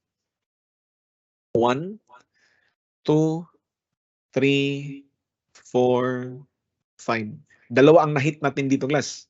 Truss at saka yung beam. Memorize mo yung beam, kuha mo yung truss. Kung hindi mo na-memorize yung beam, gagawa ka ng equation. Or mag-Mueller-Bézs law principle ka. Wala kang lusot doon sa truss. Kailangan mo talaga, class, mag-equilibrium method. Samantala, kung memorize mo, class, yung beam, kuha mo, class, kaya mong makuha ang trusses without the use of equilibrium method, which is madugo siya. Yan, class, dalawa ang ating in-evaluate kasi summation of forces vertical tayo. Dalawa yung ordinates natin, di ba? Dalawa ang ordinates natin sa summation of forces vertical, 0. Sa shear, dalawa ang. Paano yung moment? Kapag moment, class, isa lang ordinate. Yun yung mas masaya, class. Sa moment, isa lang ang ordinate. Ganon din kapag sa trusses. Kapag ang member mo ay makuha mo according to the equation summation of moment at a point, isa lang ang inyong ordinate. Masaya yan. Subukan natin. Tingnan natin, ha? Dito na tayo na. Next page tayo, class. How about the member DE? Member DE, ito yon. Okay? Cut. Okay? To the left of the cutting plane, ito yung ating cutting plane, the same na cutting plane kanina, to the left of the cutting plane, lahat ng mga forces, lahat ng mga members na natamaan ng cutting plane, palitan ng forces. Pero para sa member DE, alam natin tension to sa ating discussion kanina, pero for the sake of discussion, huwag mo natin lagyan ng direksyon. Okay? I-determine natin. Pero kung ikaw ng class, no, huwag nang magpa-keme, ha? Let's say, tension talaga yan, bottom chord yan eh. Simple beam lang, downward yung load. Okay? Tension talaga yan. The bottommost fiber, mga tension lahat. The topmost fibers, mga compressions lahat. Dito wag lang lagyan. Okay? Anong importante? Pinaka-importante sa lahat, ma-identify mo, class, anong equation ang gagamitin para mabalangkas natin to, para makuha natin yung member DE. Kahit saan ka pa magpunta, class, importante talaga yan. Summation of what? Okay?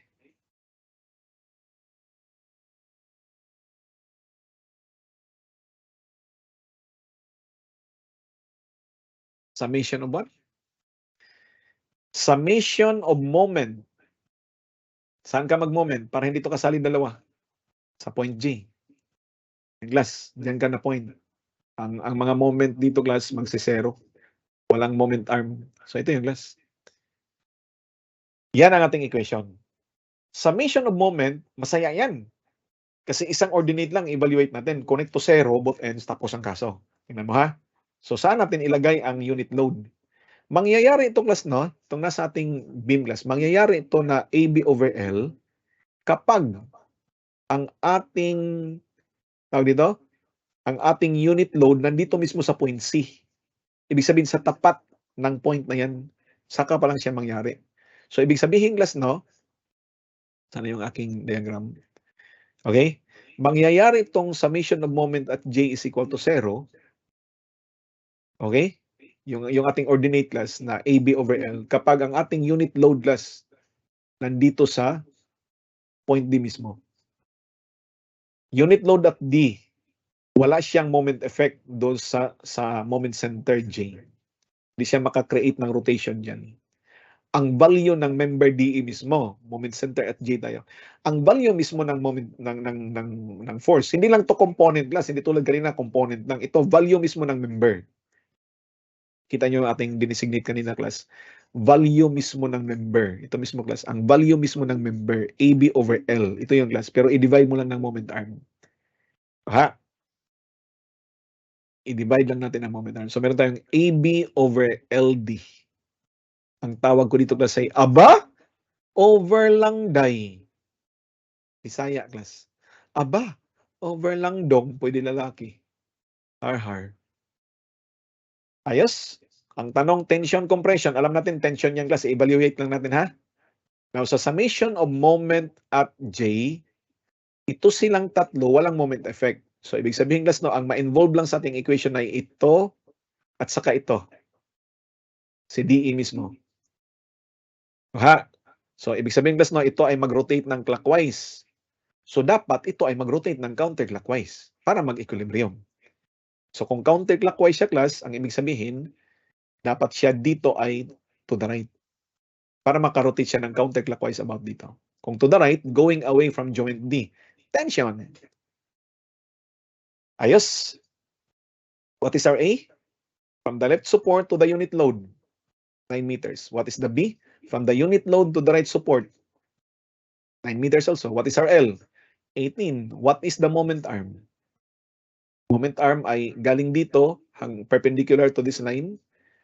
This is the line of action ng ating force ay 3 meters. 3 meters ang ating moment arm. That is the ordinate.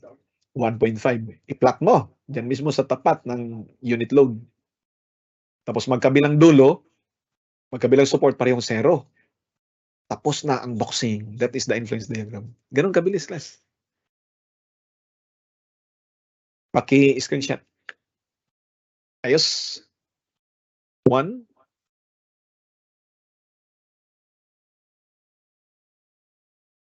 May lumabas po bang trust section involved sa influence line sa board exam? Wala. Walang silbi itong pinag-usapan natin.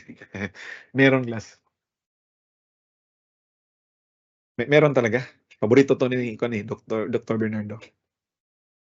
Yung nasa ating class, nasa last na problem natin sa ating handouts, board problem yan. November 2022? 2021? May board exam ba noong 2021? Yung pinakaunang board exam after the pandemic, lumabas ang trust. Okay? Lumabas ang trust. May moving load. Pero ganito lang, class, ganito na diagram. Ang nasa ating handouts kasi mas komplikado eh. Ganito talaga, ganito. Pero kung lang na panels, 3 lang yata. 4. 1, 2, 3, 4. Parang, imagine, class, nakaganito lang, no? Ganito lang yung binigay yata eh. Maiksi lang. Moving loads talaga. Pag A over L ka doon, B over L. Ano nang horizontal ko? Ganito lang yung member.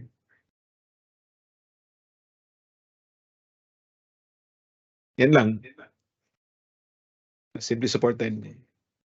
Ayahay. Ito mahaba-haba to eh.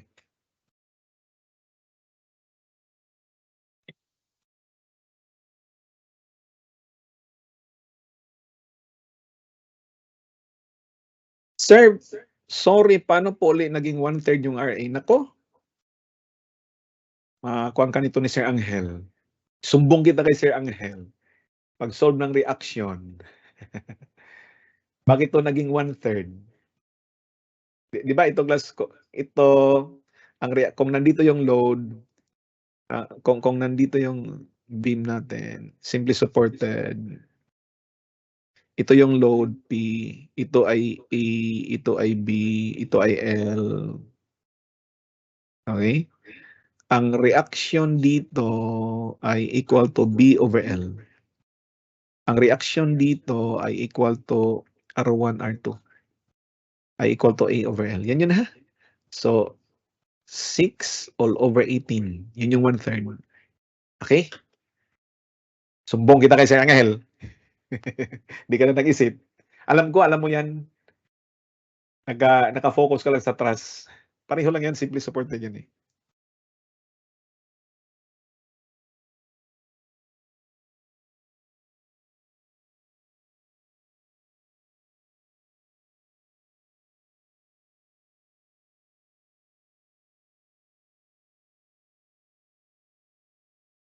Okay? Sunod. Ito na naman. Sir, paano nakuha yung 1/2, 1/3 doon sa share? Walang hiya kayo, ha? Reaction, ha? Huwag niyo akong i-stress sa reaction na yan. Ito na yung 1/3. Ang 1/2, I think, kuha niyo na. Nandito sa gitna. So, anong reaction dito? 1 lang ang ating load. So, anong reaction? Hati-hati sila, ha? Uy, hati-hati tayo ng load na yan, ha? 1/2, 1/2. Kasi nasa gitna yan, eh. Alam ko na nakuha niyo yan, class. Kuha niyo yan. Na-overwhelm lang kayo sa ibang information. Pati yung reaction. Pinagdiskitaan. Okay? Hindi tayo harsh dito, ha? Joke lang tayo, class. Alam ko nakuha lang yan, na-overwhelm lang yan.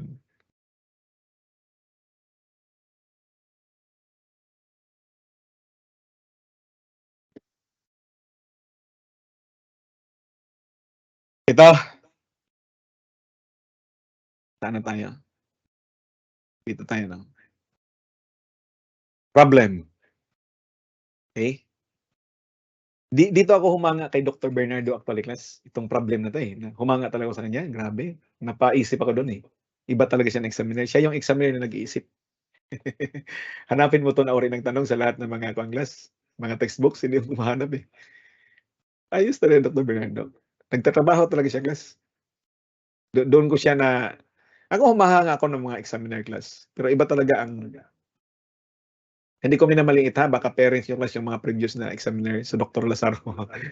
So, baka mga konyo class or uncle nyo, hinahangaan ko rin sila class. Pero iba talaga ang tingin ko kay Dr. Pan talaga, sobrang taas ng respect ko kay Dr. Bernardo class. Sa problem pa lang na to, nakita ko kung anong klase siyang examiner eh. Simple lang to. Pero kapag wala kang konsepto, taob. A 12-meter long beam is simply supported at the left end and at 4 meters from the right end. The beam will be subjected to a uniformly distributed moving load. What total length of this beam must be subjected to this load to produce maximum negative moment at midspan? Mahal yung class?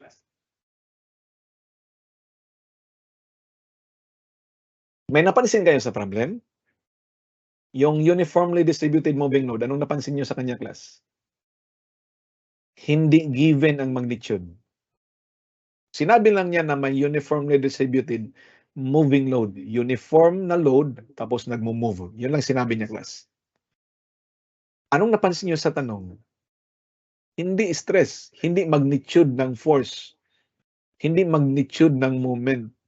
Sinabi niya na negative moment, pero hindi magnitude ang kanyang hiningi, class. Doon ko siya na-appreciate. Ang sabi niya, anong length ng beam? Itong ganitong uri ng problem, class, kaya to sa hindi class gamitan ng influence diagram, pero mga pa ka talaga. Kahit gaano ka pakagaling, class, mga pa ka talaga niyan. So far, may choices eh. Masak lang nito kung putol-putol to. Kung diretsahan lang, walang problema. Putol-putol to, nga pa talaga. Grabe. Nung una tong lumabas, doon pa ako sa Tacloban ng class. Sabi ko, iba to. Ito, class. Ang ating beam, 12 meters long. Yan, class, yung support, simply supported, sana to, at the left end, tapos 4 meters from the right end. So, 12 meters to 4, 8, 12. So, hinatin natin ng 3 parts. So, dito, class, yung support. Okay? 4 meters from the right end. Ang sabi, negative moment sa midspan. So, moment dito. May moving load tayo, class. So, mag-influence diagram tayo. Pinaka-the best talaga na solution nito, influence diagram. Okay? So, paano mag-draw ng influence? Ito yung L pala, no? Kasi 12 meters to lahat, 4 meters yung overhang. Ibig sabihin, class, 8 meters yung ating span. 4 meters dito sa ating overhang. Okay? Ang pinag-usapan dito, class, yung midspan. Take note, class, na midspan ay hindi mid-length ng beam. When we say midspan ay between supports, yun yung span eh. Ito ang span. So, between the span, ito yung point D. Tawagin natin na point D. So, ang tinanong dito, ano yung maximum negative moment sa point D? Dahil may moving load tayo, ang ating gagamitin class ay influence diagram for the moment at D. So, ito yan. Memorize lang ha, memorize lang. Okay? Paano i-draw? Sa tapat mismo ng point, meron kang ordinate, ang magnitude ay AB over L, tapos magkabilang support parehong 0. Yun lang i-memorize sa gitna. Between supports lang. Pag meron kang overhang, i-extend mo lang yung line. Ganun lang kasimple. Okay, balik tayo sa problem. Ito yung glass. Dito sa point D mismo, may ordinate ka dyan. 0 sa magkabilang support. Dito sa gitna, merong ordinate dyan, glass. Kahit hindi mo nakukunin yung value, pero ang value niya ay AB over L. Ang A mo ay 4, ang B mo ay 4, 16 divided by 8, this is 2. 2 ito, glass. May overhang tayo, extend. Anong length ng beam Anong length daw nito, class? Ang uniform load mag-act para magkaroon ng maximum negative moment dito. Kung nandito yung load, class, ano ang moment dito? Natural, class, no? Kung nandyan yung unit load, ang moment dyan, class, ay ito yung, class. Kung ano ang height na to, yun yung moment dito, class. Positive. Kahit saan ang unit load sa segment AB, palaging positive ang moment dyan, class. Kung nandito siya, ang moment ay itong height na to, class. Yun yung moment sa point D.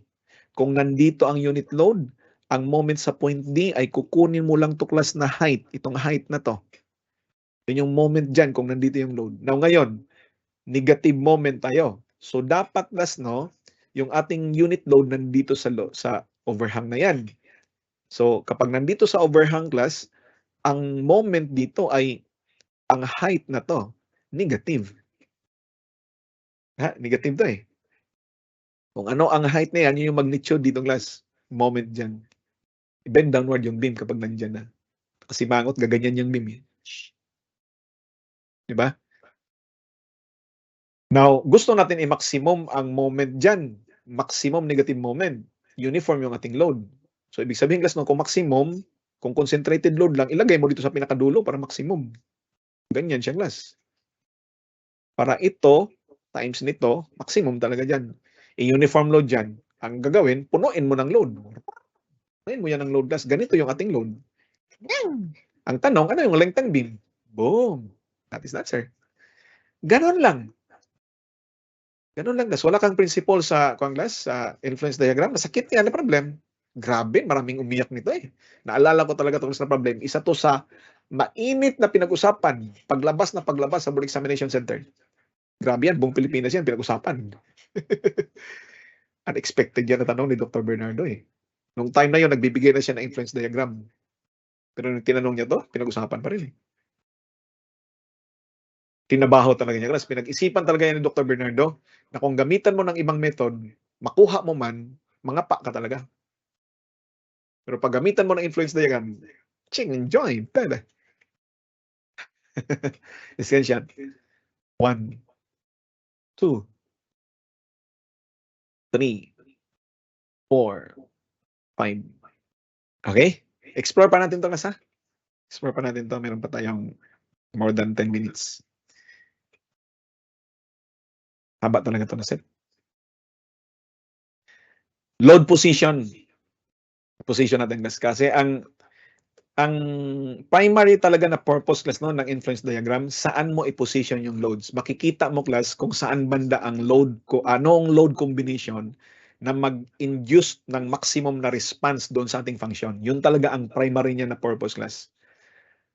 Paano ang load arrangement such that maka-influence siya ng pinakamalakas na value doon sa inyong function.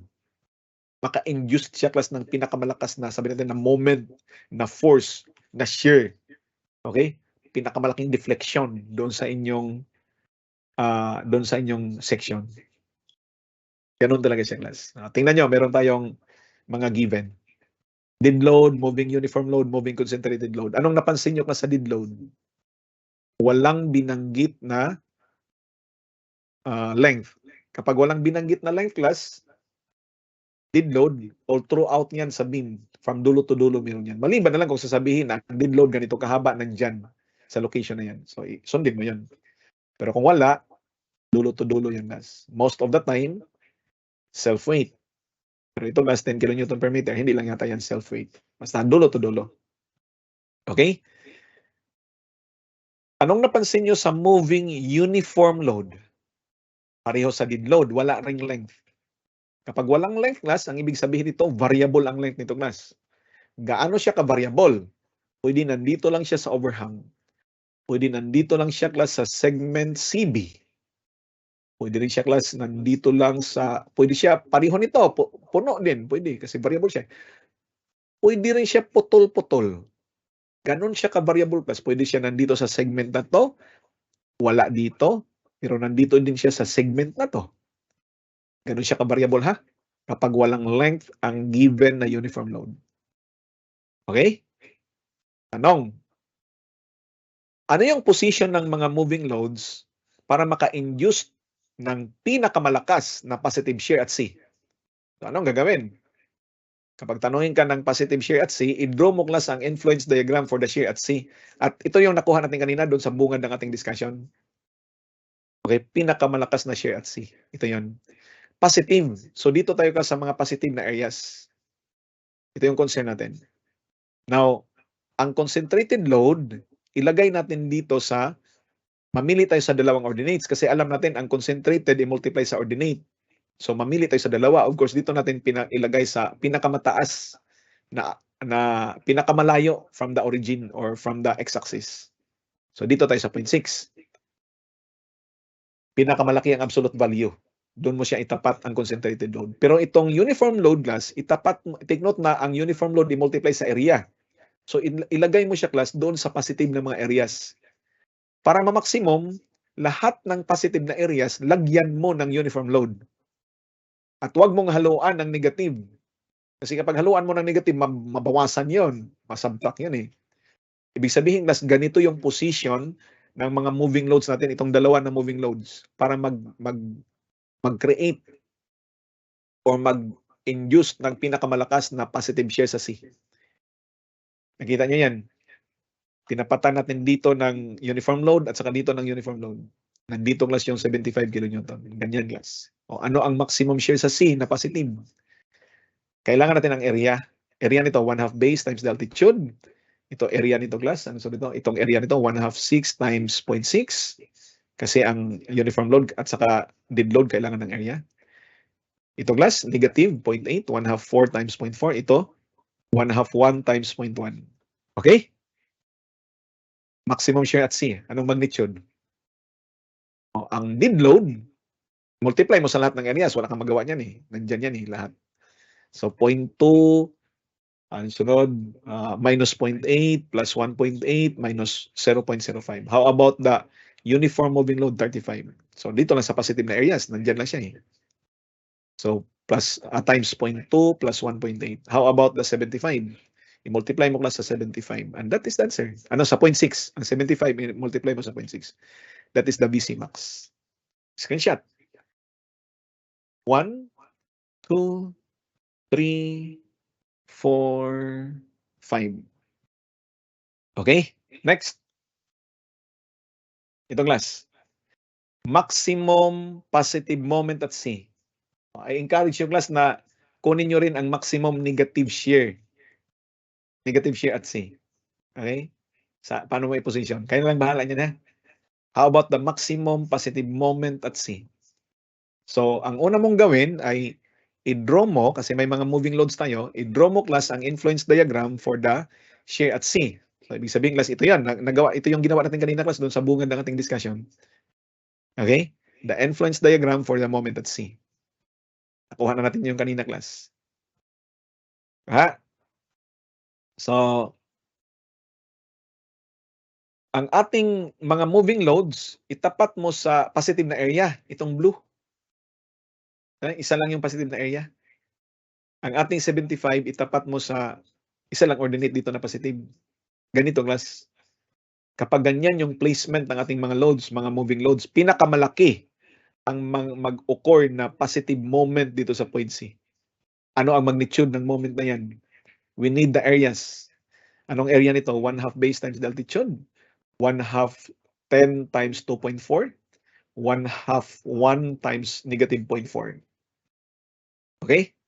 So, ang MC max, positive. Ang dead load, multiply mo sa lahat ng areas, negative 1.2 plus 12 minus 0.2. Ang 35 kilonewton, i-multiply mo sa 12. Ang 75, i-multiply mo sa 2.4. And that is the answer. Okay? Now, ngayon, kayo na lang bahala sa maximum negative moment. Okay?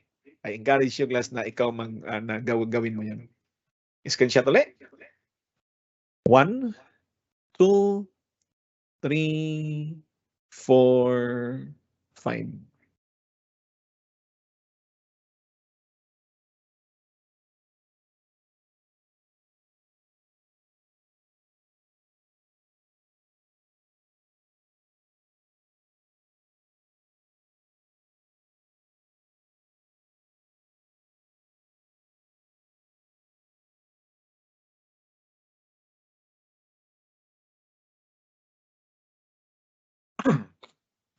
Next. Ano ang limitation ng influence diagram? Ano ang hindi niya kayang gawin? Nakita niyo na? Class, kung meron kang mga moving loads, tapos tanungin ka class ng maximum moment, ito yung ating beam. Sure ako, hindi mangyayari sa point C. Saan mangyayari, class? Sa midspan. Move ka lang, class, ng konti, 5 meters. Nandiyan mangyayari. Agree kayo niyan? Itong load, itulak mo dyan para ganun pa rin ang position, pero itong 75, itulak mo sa midspan, doon mangyayari ang maximum moment. Ang maximum moment, class, will not occur at point C. Itong nakuha natin na 706 kilonewton meter, maximum to na moment at C only. Pero hindi pa siya, class, ang maximum moment ng beam. Yung sinolve natin kanina, class, na maximum shear, itong maximum shear kanina, maximum shear to sa C. Hindi to maximum shear sa beam. Alam natin ang maximum shear dito sa mga supports, di ba? Nandun, class, yung maraming stirrups eh. Doon sa may support. Nandun tayong, class, naggawa ng mga tao dito, mga pantapal, no, kung steel tayo. Pinapatibay natin sa shear doon. Doon sa support mismo, hindi sa may somewhere in between. So, ibig sabihin, class, no, itong influence diagram ay para lang sa isang specific na location. Gusto mo, class, makuha ang maximum moment sa ibang location, sabi natin, class, maximum shear dito or maximum moment dito na point, hindi na to applicable na diagram. Kasi ito na diagram, class, ay para lang sa location na to, sa section na to. Kapag dito na section, class, kailangan mong gumawa ng another influence diagram para lang sa section na to also. Yan ang limitation niya, class. At hindi siya, class, nagsasabi ng pinakamalakas na value ng function sa buong beam. Alam natin, class, ang shear hindi mangyayari dito sa point C, maximum shear dito mangyayari sa support. Ang maximum moment depende sa haba ng overhang, pwede dito sa support, pwede diyan sa may midspan. Nag-gets niya? Ibig sabihin, class, hindi ito nagsasabi ng absolute na maximum. Nagsasabi lang siya ng maximum sa isang particular na location. Pinakamalakas na to na pwedeng mangyari sa point C. Pero hindi pa to ang pinakamalakas na pwedeng mangyari sa beam. Kasi kapag ganito yung ating load, ang pinakamalakas na moment na pwedeng mangyari sa beam ay dito sa midspan. Or dito sa section na to, kasi meron tayong overhang. Lahat ng load ilagay mo dito sa dulo ng overhang. Ito 75 sa dulo. Ito, class, ilagay mo dito sa dulo, class. Walang load na iba sa kabila. Maliban lang sa dead load. Pinakamalakas ang moment dyan na negative. Kasi mahaba to compared dito. 2 meters to. Yun, class, ang compare mo sa maximum moment talaga. Absolute na maximum moment. Yun ang hindi niya kaya. Itong pag-usapan natin ngayon, class, no, ay absolute maximum moment to, class. Absolute maximum. Shear. Absolute maximum moment. Pinakamalakas na talaga ito sa lahat. Kung tanungin ka, class, ng what is the ibahin natin tanong. Ano yung position ng mga moving loads for maximum positive moment? Walang sinabing location. Dito sa midspan mo ilagay. Tayo ang maghanap ng location, class, kapag walang sinabing location. Pero tinukoy dito, class. So, anong kaibahan, class, ng influence diagram sa hindi influence diagram? Ang influence diagram, class, tukoy ang location. Tukoy kung anong member. Sabi natin dito sa truss, ano yung pinaka-stress na member ng truss? Hindi mo masabi na si DE yun. Hindi mo masabi, class. Hanapin mo ang pinaka-stress dyan na member. Ha? Itong nakuha natin na maximum, para lang to kay member DE. Hindi to para sa buong truss. Para lang sa isang particular na member. Agree? Or nag-gets niyo, class? Yung limitation ng influence diagram. Itong class, absolute. Ano, class, yung pinakamalakas na shear kung meron tayong moving load na isa lang? Pinakamalakas na shear ay kung ang ating P nandyan mismo sa tapat ng support. Ang P, ang Vmax ay equal to P mismo. Ang reaction actually dito, class, ganun din kung itong P na doon sa kabila. Vmax pa rin class ay ito. Pero paano class kung moment? Ano ang location nito para maximum moment? Of course, dapat nandyan siya sa gitna. Alam natin ang value niyan class. PL all over 4. Di ba? Memorize natin yan. Isa yan sa mga common nating formulas kapag concentrated load sa gitna, ang maximum moment PL over 4. Okay? That is for the single moving load. How about nas yung more than one moving loads? Sabi natin class, 2 moving loads, 3 moving loads, and so on. So for the 2 moving loads lang class, no? For the maximum shear, i-position mo lang yung mga loads so that ang resultant nilang dalawa class ay pinakamalapit sa support. Mangyayari yan class kapag ang larger na load, yung bigger na load, ito is smaller na load, kung ang bigger na load class ay ilagay mo sa tapat ng support mismo.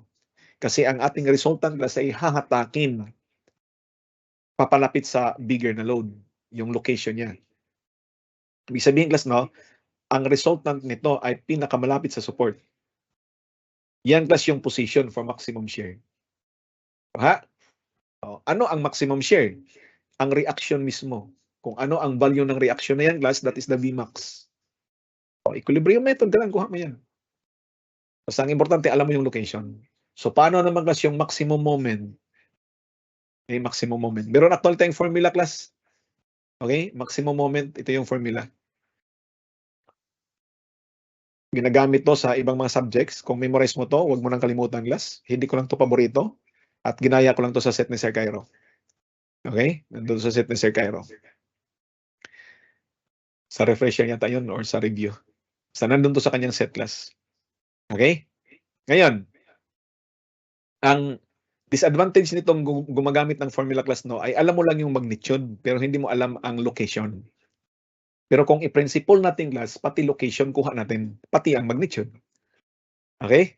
Nandyan actually naka-outline sa ating handouts ang location nito class, ang principle nito. Paano kukunin? Pero gagawin lang natin dito by example. Puro example tayo class. Okay? Paki-screenshot. Nandyan to lahat sa inyong handouts. Okay?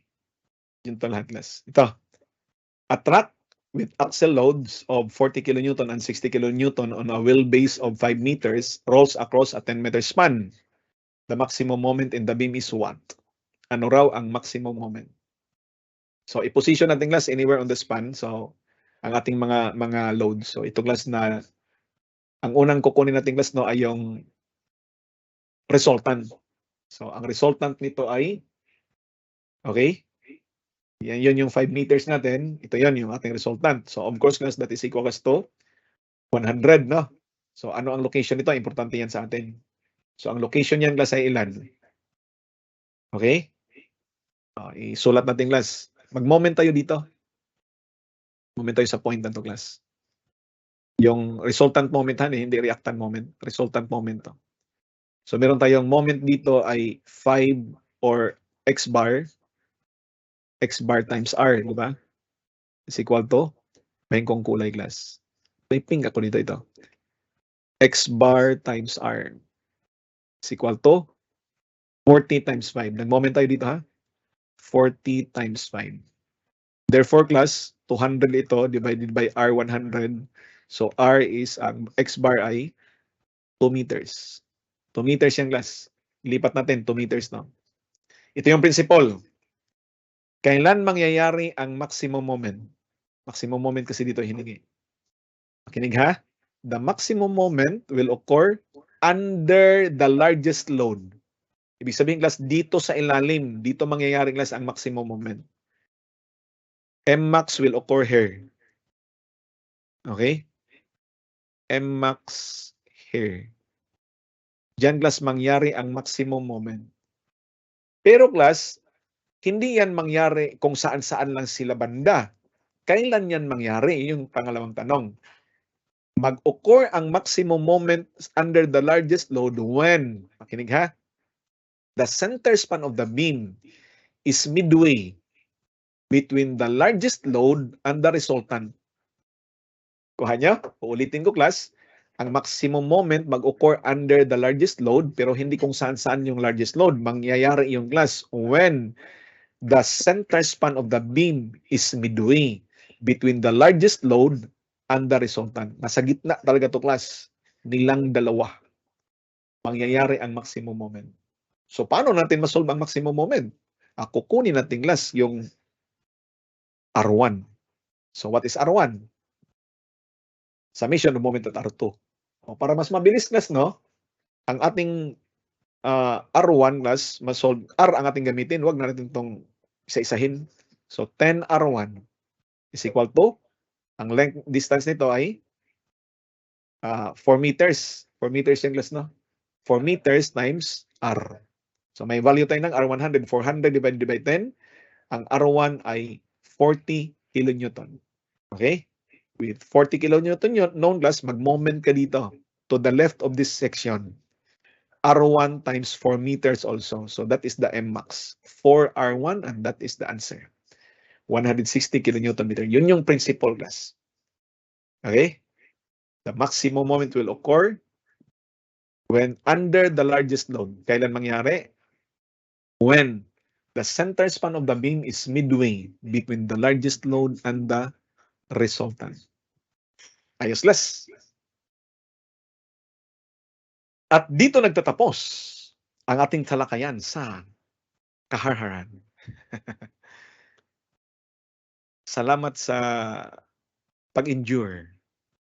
Okay? May mga tanong kayo, class, no? Tungkol sa theory class, pwede mo nyo i-address kay Sir Ferry directly. Kasi siya talaga ang nito class, naka-assign sa, pwede po nyo i-address sa akin. Okay? May tanong kayo tungkol sa answer key. Sir Ferry, naggawa kasi siya ng mga answer key. Okay? Salamat sa pakikinig, class. I think ang sundin nyo ay strength ngayon. Medyo mabigat yung mga kuha natin ngayon, subject. Hintayin nyo lang, class, si Sir, sino ang nag-strength? Si Mama Bear, Papa Bear. Si Papa Bear. Hintayin si Papa Bear na papasok, class. Okay? Tandaan nyo, class, mas pogi ako sa kanya. Hanggang sa balik. Okay? Paalam sa iyo, bebe.